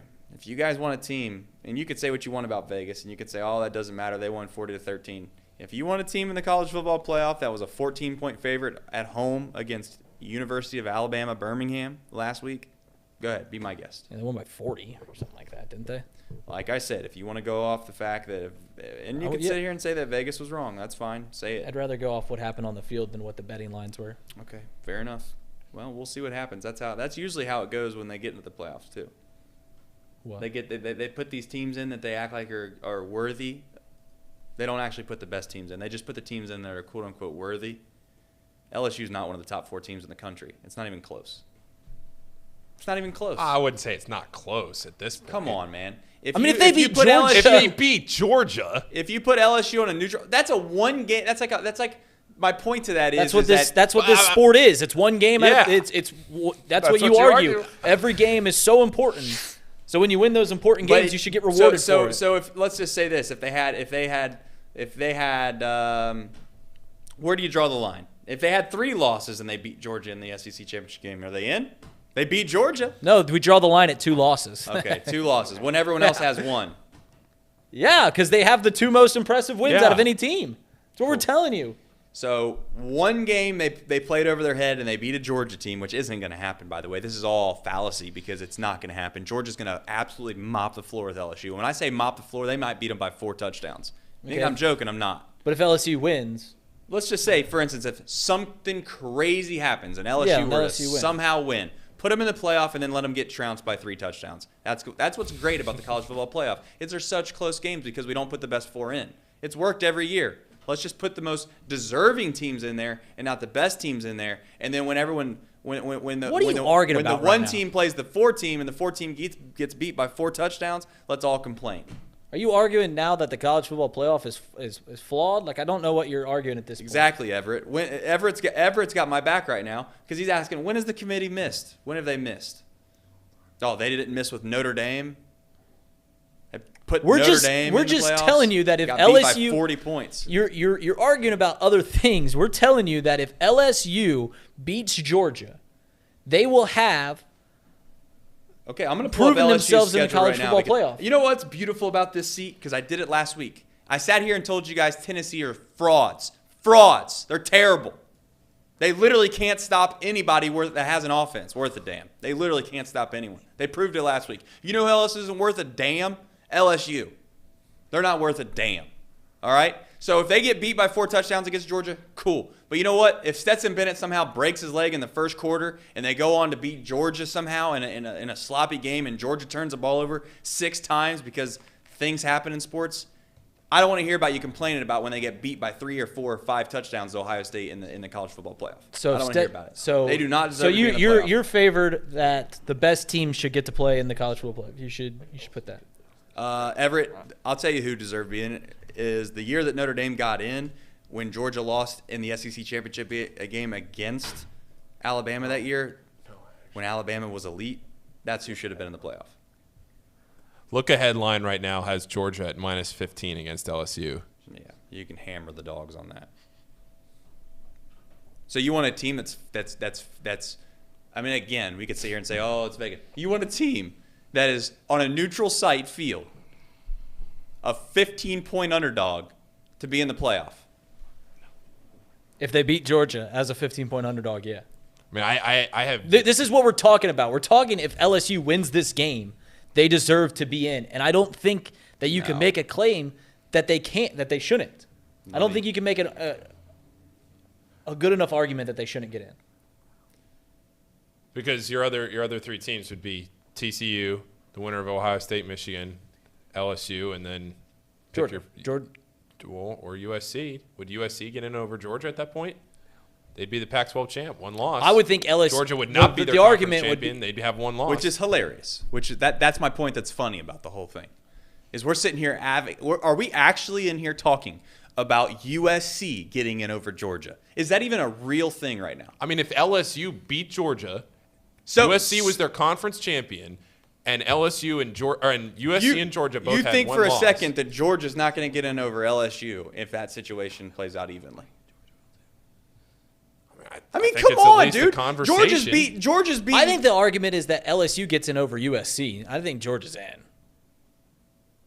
I think. Yeah, I think Georgia's in it's all going to be a moot point because Georgia's going to win.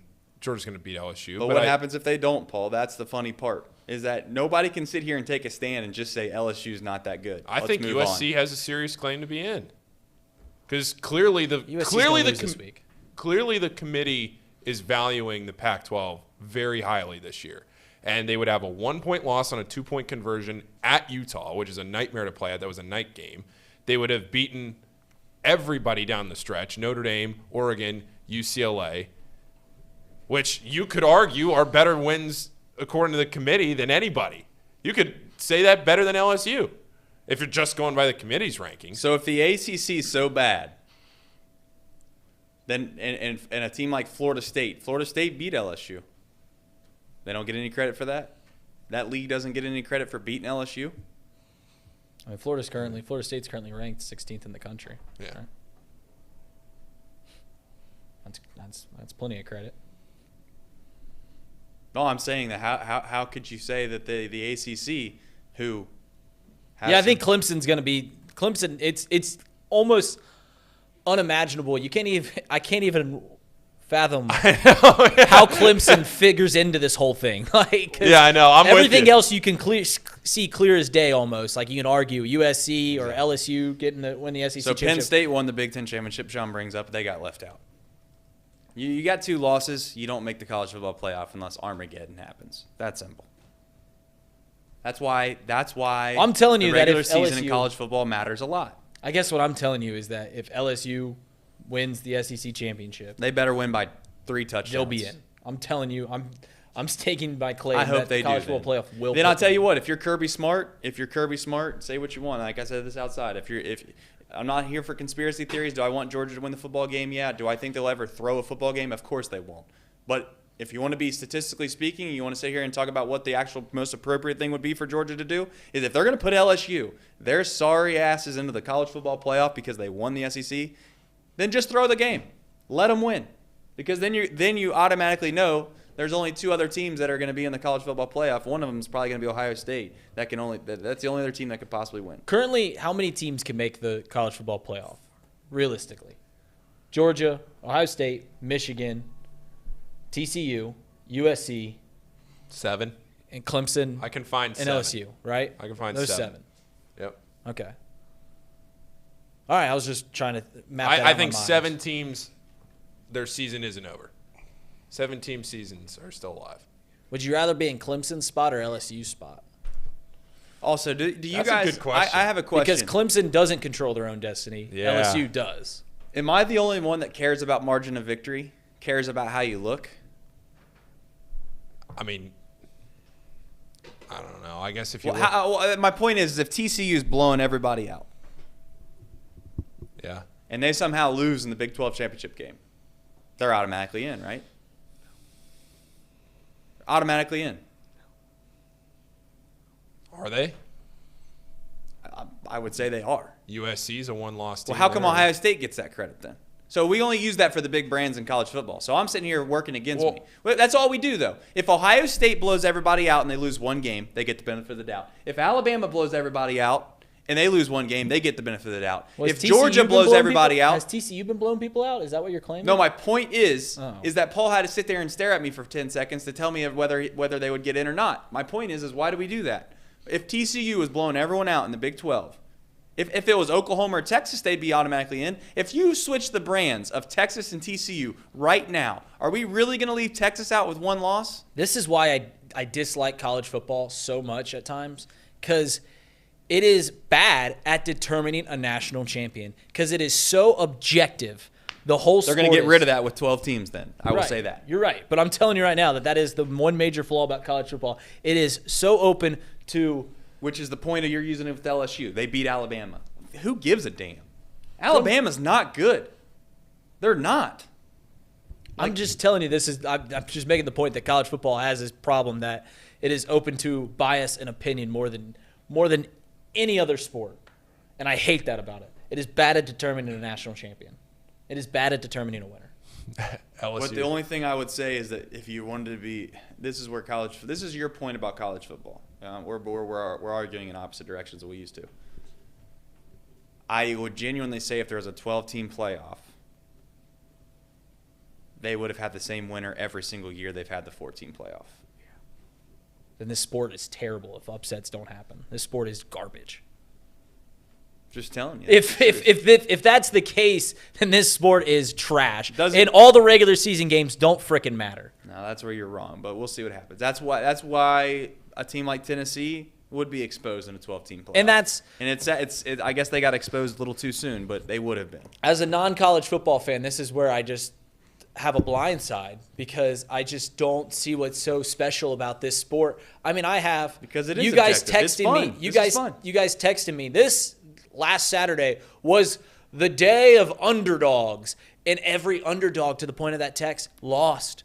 They were just talking about Tennessee, how Michigan was Carolina. in a game, how TCU was in a game, how Ohio State was in a game, and you're just like, that's what we're hoping for, is that the game just goes to the fourth quarter. You hold it down. That's what makes this sport so special is twice a year the game goes down to the fourth quarter. Get out of here. Get out of Dodge. A terrible take. Whatever. All right, let's talk about the United States versus Wales. What should I be expecting, soccer aficionados? Is there any soccer people in the chat? So the United States doesn't score, which is a problem. They have a serious. Shocker. So take the draw. Soccer. They have a serious issue putting the ball in the back of the net. And that's been the problem. Now, I mean, they got the big names of Weston McKennie, Christian Pulisic, guys that. If you've watched the U.S. at all over the last few years, you'd know. They have a new coach again. That's been an issue for the U.S. But the problem is, and this is where people have had an issue with U.S. soccer with Greg Berhalter, who's their manager. He kind of handles the team like a club team, and you can't really do that in an international setting because the guys aren't there with each other a lot. This is the most basic way to put it, and I'm trying my best here. He handles it like he's handling a team that's together year-round, but these guys aren't together year-round. They're only together a few days out of the year where they get together to train a few days before they play, they go back to their clubs, right? So he's a guy that came in, tried to institute all these club policies basically, and now he's become more malleable. He's been more flexible, and I don't know. It's a very young team. The U.S. has the youngest captain of any World Cup team. I think he's 20. Youngest team. Period. Youngest team, period, but youngest team captain to 23 years old. So sounds like he should take Wales. Wales does have Gareth Bale. Gareth Bale. So, yeah. I mean, the U.S. Oh, big time. Hey, could you give me an analogy of what he is in football terms? Gareth. Do you not know who Gareth Bale is? No. Oh, does the chat know? I mean, he's one of the best players in the world. I know. I mean, like, I feel like an English player, Lionel Messi, got him. All right. Ronaldo, Cristiano Ronaldo, got him. And Neymar from Brazil. And that's about the end of my run. All right. It's like a soccer player. I mean, give me a football analogy. Like, how good is he in, comparatively speaking, the NFL? I mean, is he a Kirk Cousins? He's Justin Herbert, Patrick Mahomes. Like a Joe Burrow. He's a Joe Burrow?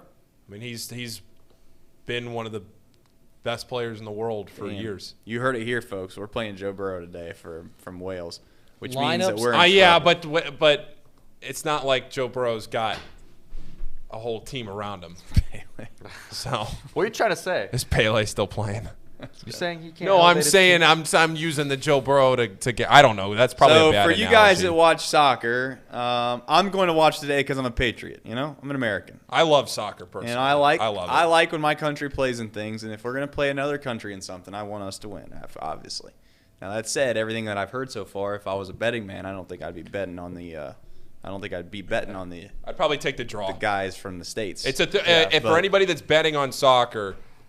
If you've never bet on soccer before, they do a three-way line. So if it goes to full time, they draw it. You don't push, you lose. So you can bet a draw. So just keep that in mind. The group we need to have the group like office bet. Like we can't not bet the United States to win. Like that's where the sports books just automatically win here. No, it is because the funny thing is in the United States line is shorter than it is around the world because they're getting like people are just blindly taking the U.S. So in the U.S., the men are like plus 140, but internationally they're like plus 165, plus 170. All right, so I pulled up The Guardian has a top 100 football soccer rankings in the world. Players? Yeah, Guardian. players. TheGuardian.com. Where's our guy Gareth Bale? You want to take a guess? I'm gonna in the world. In the world. I'm gonna say, oh God, top 25. Oh yeah. This is in 2021 though. That can't change that much. That does help. All right, then I'll go 41. He wasn't in the top 100. Really? Yeah. This guy. Really? This guy stinks. He is getting up there. Wow. Okay. I'll say this about the men's team. Regardless of who they play, they're just wildly inconsistent. They have one game where they are expected to win, they get blown out, and then a game where they're expected to lose and they blow that opponent out. The team is so up and down, and they have so many crazy flaws. Like right now, they're trying to figure out the back end. They don't really know who's going to play that second center defender spot. They have a striker issue, just like he said. They don't have people that can really score. They've got a decent enough midfield to contend with most games, and they need a lot of luck to go their way to score and or draw, which is what I would be personally betting if I was a betting guy, is to draw. I mean, this game. people thought Gareth Bale was going to retire. Like, just to put it in perspective, he's getting up there. Okay, Tom Brady is FoxSports.com not Sir Boy, but the put out top 50 players going into the FIFA World Cup. So this was just released a day ago. Where does he list? Where do you guys want to guess he lists in the top 50? Maybe at the World Cup right now. Ooh, I'm trying to think of. Just take a guess on an area. The real Spirit Cat said he's Tom Brady today. Not as good that's probably as he used to be. Okay. Yeah, in his prime. Yeah, he was the best of the best. But I mean, people thought he was going to retire last year. He's 43rd.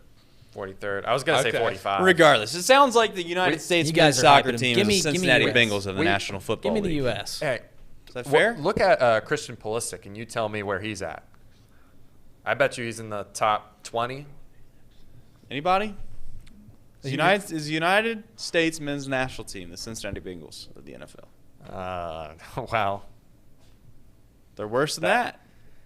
Yeah, I'd say they're probably worse than that. I think it would be a success. It's because of how crazy, wildly inconsistent. I mean, at least the Bengals have some stretch, and like you can see like sparks from them. You just don't know what you're gonna get with the men's team. It literally is just like.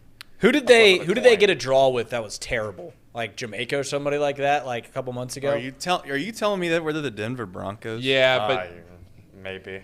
Pulisic is 39th, so better than Gareth Bale. Okay. Let's ride. Yeah, so let's ride then. Let's ride. I think this. I mean, U.S. this World Cup they could flame out and not make the knockout round. Where are we going to watch this game? I don't know. That's a good question. I feel like, and also, is there anyone that can possibly make it to where we are allowed to wager on that? Is that you guys Venmo me, I can make it happen. They're 4 p.m. Kirk Cousins. We got our man. All right, snack. Then we got our man. Where are we doing our snack? They're the 4 p.m. Can I read the 4 p.m. 4 p.m. Kirk Cousins? Oh no. Well, I can go for these. What do we got? What we got here? What are these? Bun cakes. Bun cakes. Oh, all right. I can roll with a bun cake. What do we? Jeez Louise, dude. Me? That's definitely. I mean, I need it above my computer. Did you give our guest any? They all turned me down. The 1 p.m. The 1 p.m. We have snack time every day in the What box about lunch. zebra cakes? Do we have any zebra cakes left? I got one. Zebra cakes. If you guys want some what zebra is this? cakes, What is this is a lemon bun cake. Here's one. Are you a hostess guy? Like everything then that comes in here. The others are over there if you want some zebra cakes. I'm still on the zingers. Yeah, the zingers are pretty good. This is pretty good though. It's pretty good. This is like a. Trying to think what this is like. Where are we going to watch this soccer game? Well, we're gonna have to go to a bar, right? A sports bar. On Friday, it becomes soccer. Worldwide. I don't know. Maybe US plays England. We take it back. I was about to say Gina's, but that might be bad luck No. considering it's Italian and. You ever heard of TVs? Yeah, they don't have a good TV situation there. Go to the Avenue. I mean, we could just pull it up here. Yeah, we could watch it in the office. I mean, we literally could just pull it up on 3 different TVs here. I like the atmosphere. I want to go somewhere where I don't think you're going to get a big atmosphere from. Oh, we're gonna come on. I mean, we can create Avenue, but we can create one wherever we we go. Oh, yeah. Which we need the chat. Is the chat working? We got some people. Rally. Let's rally the troops. Someone said Eli's. They do sponsor Chatterbox Sports. They are. So. They are. Eli's ain't bad. And that's a small enough bar that we can really get a big environment going. That's right. We're gonna will our team to victory. I like no it. jinxes. Wales is gonna win by 4 goals. That would be like a death blow to U.S. soccer if Wales won 4-0. If Wales wins 4-0, I mean the U.S. That's like they're done. Would the U.S. team be? I'm tired of talking All right. about this because this stuff sucks. No one cares about soccer. We need to review these. I love soccer so much. I'm very excited. I have for a this. genuine question though.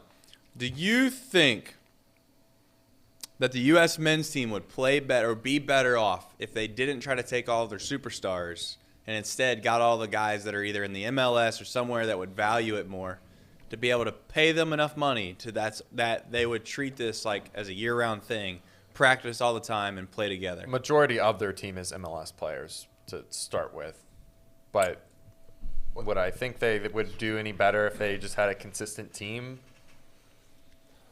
The problem with U.S. soccer is in the grassroots. They don't have the development that you do over in The problem with U.S. England. soccer is that no one gives a rip, and that No, all the that's what athletes he's play saying. in the national. I mean, that football league, is right? the problem That's what because Paul just said. because in England or in Well, I thought he was trying to say that our programs weren't good enough. Or well, something it's that's part of it. It's because and that's the whole push right now with the MLS and its the MLS and its funding from the very bottom up. Because if you look at European countries or if you look at South America, wherever, They don't play any other sports. That's all they care about. That's all they do from the time they're 5 years old is they play soccer. It's like every other country has flip phones. And then the United States has smartphones. I mean. And then everyone's like, we don't really want to play these. We don't really want to use the flip phone. We'd rather use the smartphone.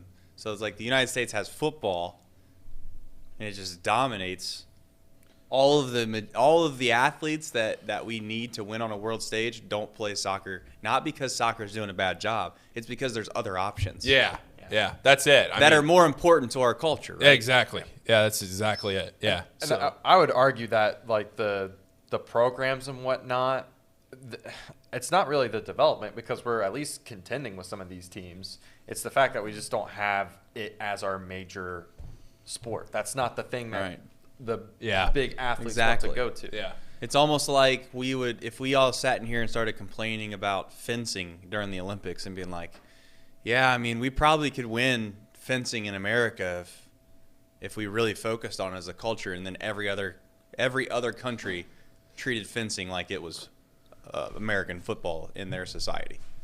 It's hard to win when everyone else cares about one thing and you don't care about it at all. Yeah.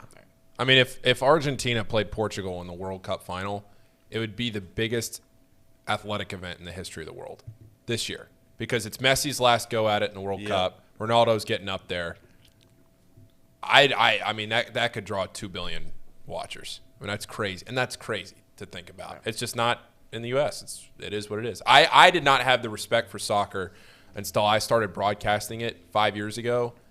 And I realized what like the ins and outs and how physical the sport is and like how they play it up close and personal as much as I did for now 5 years. It's incredible. The reason I just can't latch myself onto it 100% is because, I mean, I broadcasted 20 soccer matches this year and maybe 10 of them ended in draws. You know, it's just I want a winner. But that's the American problem. Here's an honest question for you guys soccer fans. Say that they have a weird scheduling thing like they had this year to where the World Cup isn't in the summer like it normally is, and it's, you know, in the dead of winter. Yeah. It's, say, February, and the U.S. makes a run at it. And it just so happens that championship, the World Cup championship, that the U.S. for the first time ever. World Cup final would beat out the Super Bowl. Yes. That's your answer. Yes. Absolutely. In the United States? Yes. Yes. Absolutely. Cowboys versus Chiefs? In the United States? I think it would. I think it would. I think you guys are severely under. Yeah, it would. It would. You think I think you're right, but I think it'd be close. I think it'd go 12 rounds. The United States men's national team playing in the World Cup final would beat the Super Bowl 1 year. Yes. No doubt. Okay. Yes. That's not even debate. Yes. Okay. In the United States. In the United States. Okay. Yes. All right. Yeah. That's fair. Okay. That would be. I mean, because what it would take to get to that point would build enough excitement around. Yeah, I mean, a run to get to that point for the United States to get to the World Cup final would be. Okay. What about a semifinal game? No. Okay. No, it would have to be the final. Okay. No, well, come on, we're Americans. We don't care.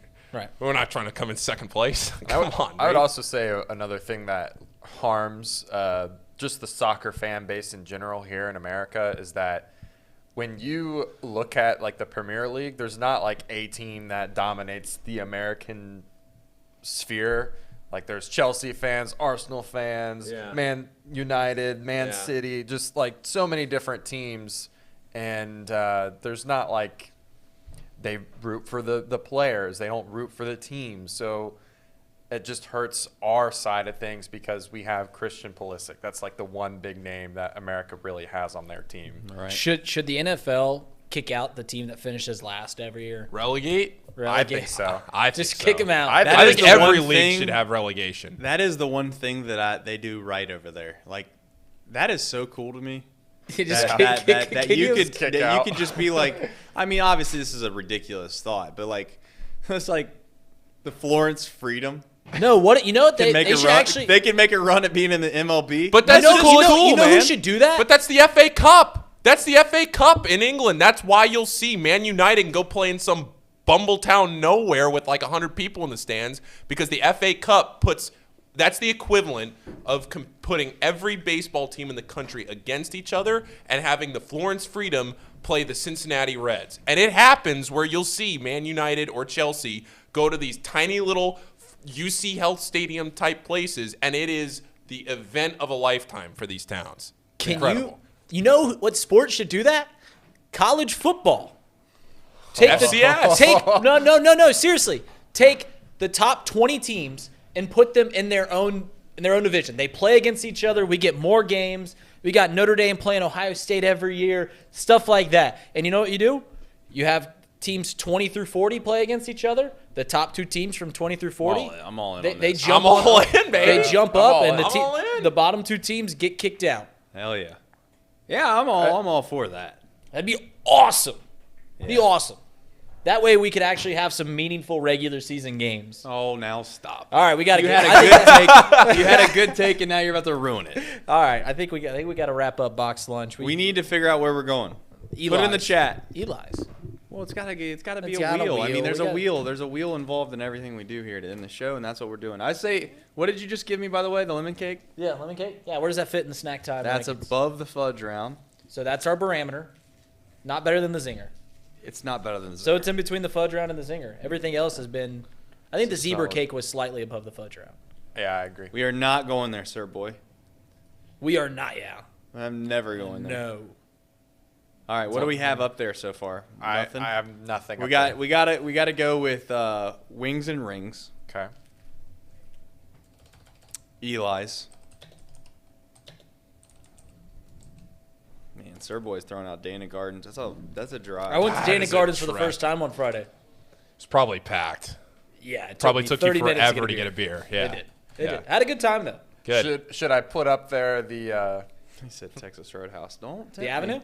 Don't tempt me. No, the sure. Put the Avenue on there. Okay, Avenue. Never been to the Avenue, by the way. It's a great place to watch the Bengals game. That's what I hear. Wings and Rings is on there, right? Yes, they are. Best wings in town.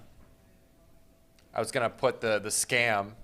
No, we're Buffalo not Wild Vito's. Wings on there. Just I say Penn Station. I'd rather you put no lunch up there 5 times. Penn Station office. Yeah.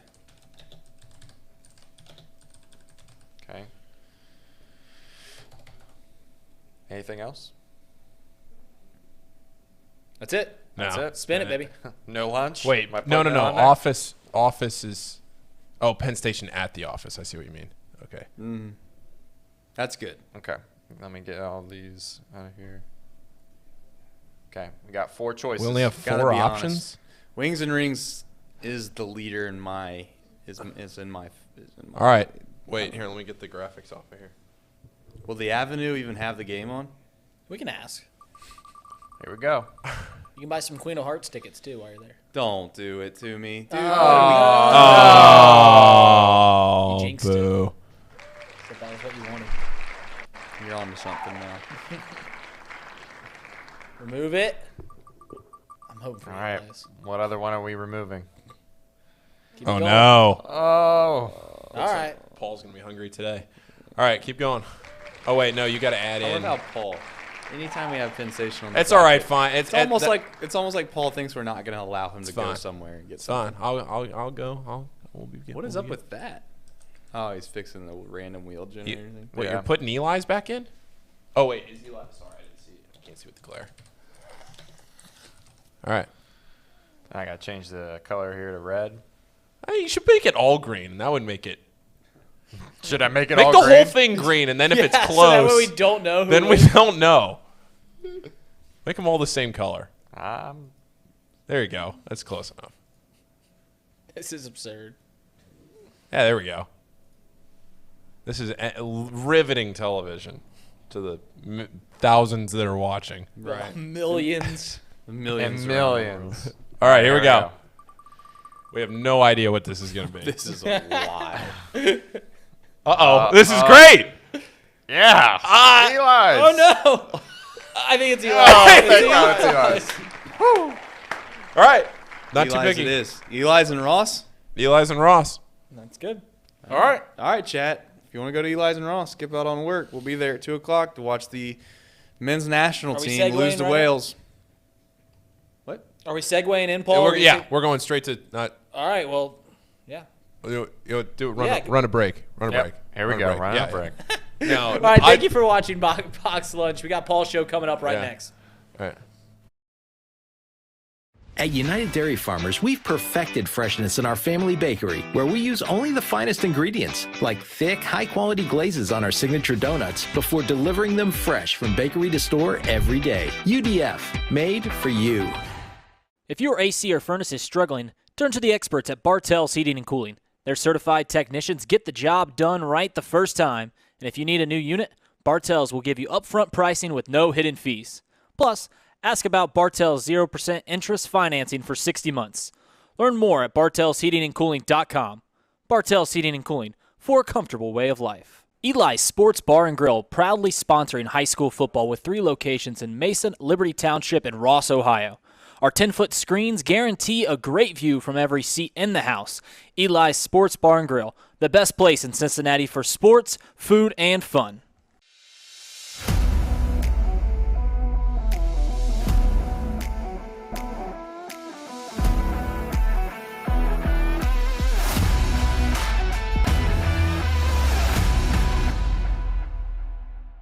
Where can you turn when you're in pain? Turn where more high school, college, and pro athletes turn. Where your neighbors and weekend warriors turn. Turn to Beacon Orthopedics and Sports Medicine and get superior care on your schedule. That's the Beacon difference. Check out our fresh arrivals at Jake Sweeney Used Cars. Over 250 used vehicles weekly. All makes, all models. From economy to luxury, Jake Sweeney, the original used car superstore. Today is Monday, November 22nd, 2022. Paul Fritchner, Reed Mouse, Casey McAllister. This is Not Too Picky. It is 1:05, and Reed, we have a decision to make here. 15 minutes? 15 minutes 15 minutes. 1:20, Casey, on the timer here. We have a huge week. Now, I want to get your thoughts on this before we start off and get into some picks. I got a lot of college basketball that I'll get to here in a second. But I want to start off with asking you this, Reed. I've seen a lot of TikToks in the last few days and a lot of tweets and a lot of people putting everything on social media about what this week is going to be. You have the Maui, which starts tonight. Actually starts today. I think it's just about to start. Yeah. Maui starts today. You have the PK85 this week. You have the Battle for Atlantis this week, all your Feast Week hoops. Then you have Thanksgiving football, obviously. You have the rivalry week in college football. You have Auburn, Alabama, Ohio State, Michigan. Don't need to go on. Don't need to waste time. The whole Egg Bowl, all the games this week. And you have the World Cup. U.S. playing Wales today at 2 o'clock. That's in less than an hour. Then you have USA and England on Friday. We will not have a show on Thursday. I'll be out of town. This is our only gambling show of the week. So we have to do everything in the next 13 minutes and 20 seconds. A lot of times when I hear these tweets or TikToks or whatever, and everybody's teeing up the week for the greatest week in sports history, a lot of times it's just you get all these expectations, then it's just a huge letdown because the games are blowouts and things don't happen. Where do you fall on this week in sports? Oh, this week in sports is going to be great. I think it is. It's going to be great. We've got important NFL games, important college football games, college basketball, and the World Cup. Yep. First time of our life, all of this is going on at the same time. Everything's going on at the same time. It's going to be great. So you can see at the bottom of the screen, Casey, actually, can you update the bottom ticker there? I have the new lines in. I think these lines that are running are from last week. If you just hit the update button, they should be updated. The lines from this week, maybe we lost them. Well, nope, there they are. Bengals are favorites at Tennessee. Let's get your quick impression on the Bengals in Tennessee. I'll be down at Nissan. It's Nissan Stadium, right? It is. I think I'm going to be down. I'm going to be in Nashville for that game. I'm excited for it. My quick thing is I think the Bengals win. I think it's a pick 'em. It's down there. It's going to be good weather. I think the Bengals are going to do what they showed last night. I think they're going to win again. Okay. So I like them to cover. Yeah, I do too. I think the Bengals go down there. I think they make use of this game in Tennessee, a game that could kind of be a swing game for the season. I do. I think the under is going to hit too. The under? 42. You're going to go all the way to Tennessee in the cold and you're going to take I'm not going to bet it. I'm not going to bet it. Okay. But I think the under is going to hit. It is legal in Tennessee. It is? Oh, baby. Okay. We know. We ain't rookies here. We ain't rookies. Making sure we're all on the same page. If anybody's in the chat and has a pick, make sure you put it in. I see Sir Boy Wonder already has 3 picks in the chat. And, yeah, we have all of the picks in front of us. We're not back here till Monday. So usually we say on Monday you got to pick a Monday Night Football or Maction. A Mackey's title tomorrow. OU and Bowling Green. Oh, baby. And UC plays tonight against at like Arizona. 11:30. Yeah, I'll be up. I'm watching that. I'm recording after that game tonight. I'm doing an interview after that game. So we thank you for your service. We're hoping that game even tips off at 11:30 because it's scheduled at 11:30, but there's a game at 9. So that could easily be a midnight tip. You want me to stay up with you? I mean, I'm going to be watching. You can stay let's up. Let's stay up. Let's chat about it. Yeah. All right. Let's talk. I'll put my UC PJs hoops. on. Yeah. Arizona is a 9.5-point favorite. I think they cover your ears, UC fans. I think they win this game by 20 or more. Yeah, I don't. That line is strange a little bit. Almost where they like. Should you take UC? That's strange. It's funny you say that. It's a trap almost because I've been looking at the same thing. I'm wondering if there's something. Now Arizona turns the ball over a ton. They're one of the worst teams in the country turning the ball over. 23rd worst in the country at turning the ball over. But they score.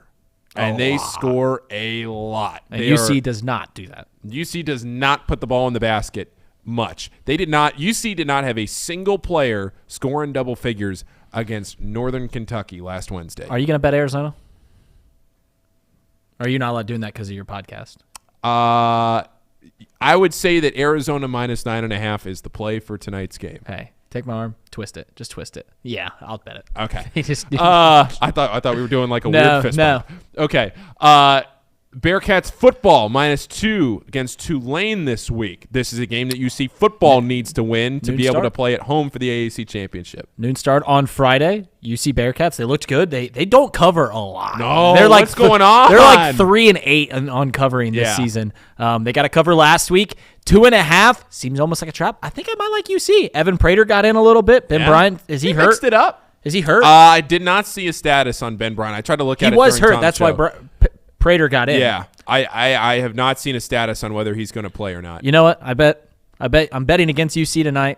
I'll be fair. I'll bet UC on Friday. Okay. All right. Not too picky here. No, obviously, no, not at all. OU football -7 against Bowling Green. That is tomorrow night for the MAC East title in Athens. I've lost too much money on the Bobbies this year. I'm not How picking. have you lost money on Ohio University? I keep betting against them. I keep betting against them. I was going to say. I've lost too much money. They have been a wagon. Right. And I want to bet them now, and that's when it's going to fall apart. They're going to lose to Bowling Green.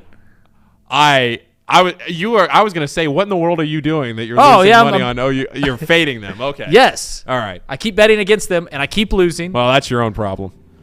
So should I bet them?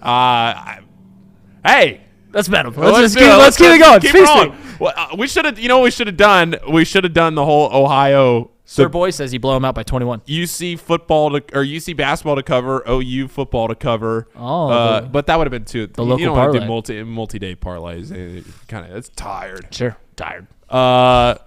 Okay, we have one other game that I wanted to talk about before we get into everything, and I'm trying to remember what that was. We have 7 minutes and 54 seconds left on this show.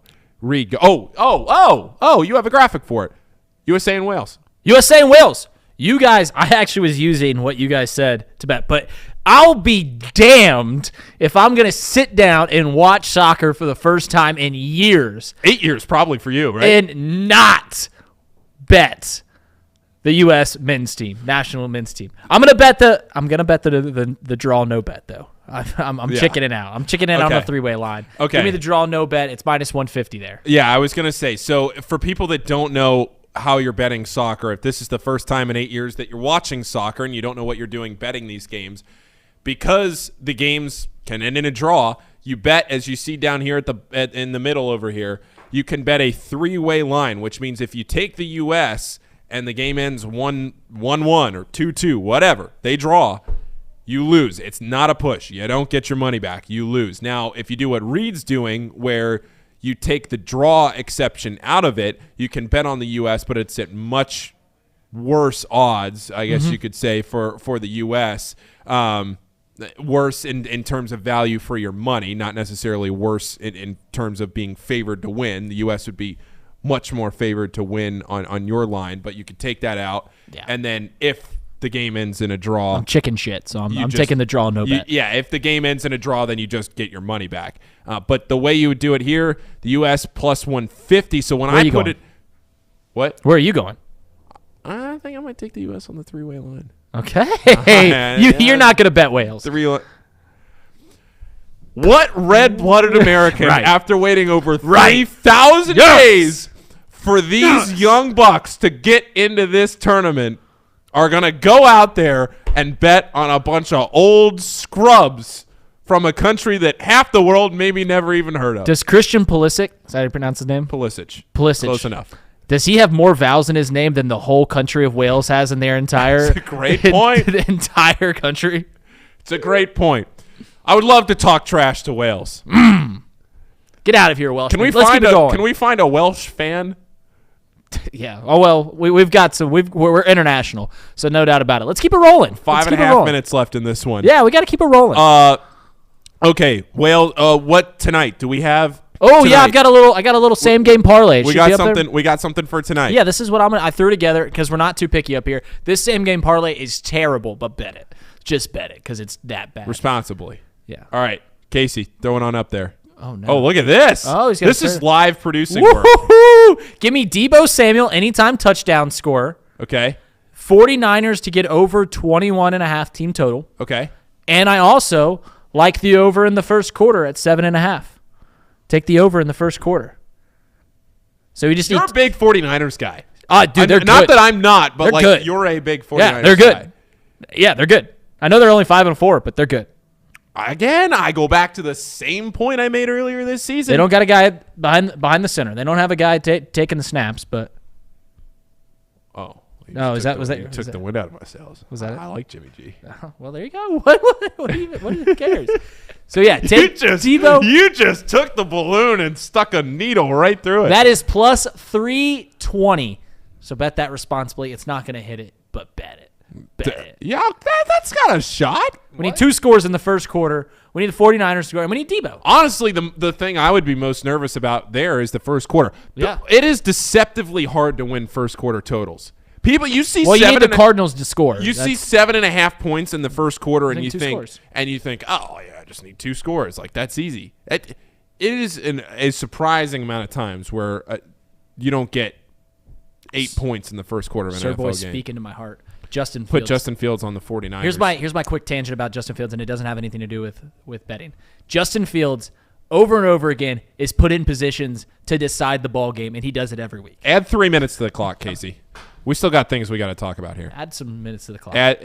Can you do that easily? I'm going to find out. Uh-oh. Oh, baby. All right, you know what? In the spirit of soccer, maybe this clock just expires and we go to extra time. We go to extra time. We just go to extra time today. Yeah, absolutely. Yeah, okay. All right, so we have let's take a look around. Take so a gander. The Maui field, just for UC fans that might be listening, 8 teams in the Maui field this year. You have Arizona, you have Arkansas, you have Ohio State, UC, Creighton, who was picked to win the Big East, Louisville, who might be the worst team in the country. This is a San Diego State, who was picked to win the Mountain West. This is a loaded Maui Invitational field. And UC's there just stinking it up. Out of 8 teams, UC is second from the bottom. They're plus 3,500 to win this title.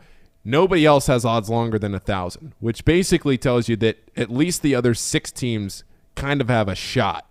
Louisville and UC may be playing in the 7th place game, which pains me to say because you were looking at UC this year with some transfers. You're hoping Victor Locken takes a step. You're hoping Landers Nolly and David DeJulius, they have to play well tonight. They have to play well. They did not play well on Wednesday against Northern Kentucky. UC needs production out of Landers Nolly and David DeJulius tonight. They got to get it. But, so, UC, I'm taking Arizona. Plus 3,500. Yeah, I'm taking Arizona minus tonight. 9.5. So that'll be done after they win. Yes. NKU plays tonight. They play in the Gulf Coast Showcase. They were a slim favorite in that the last I checked. Reed, college basketball for me.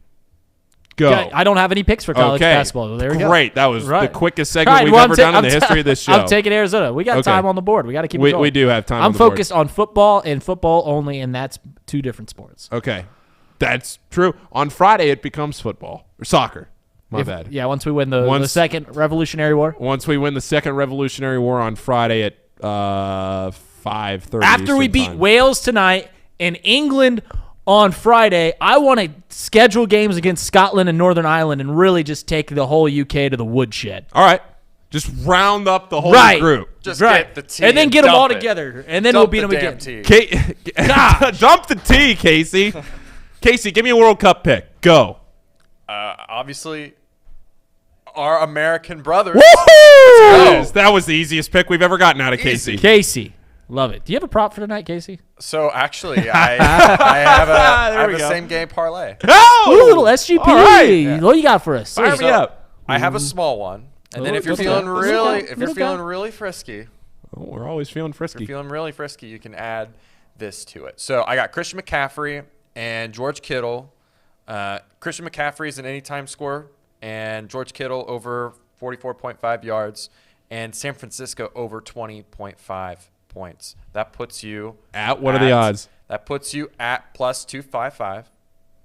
255. 2.5. I actually like that. All right. I like that parlay. This is the best parlay you've cooked up. Now listen to this. Now we're getting wild. Now listen to this. You put on there for the Cardinals to only score. Don't ruin your parlay. Over 14 points, it gives you plus 400. Don't ruin your parlay. You don't think they get to 15? You don't think the Cardinals can score 15 points? They don't got Kyler, do they?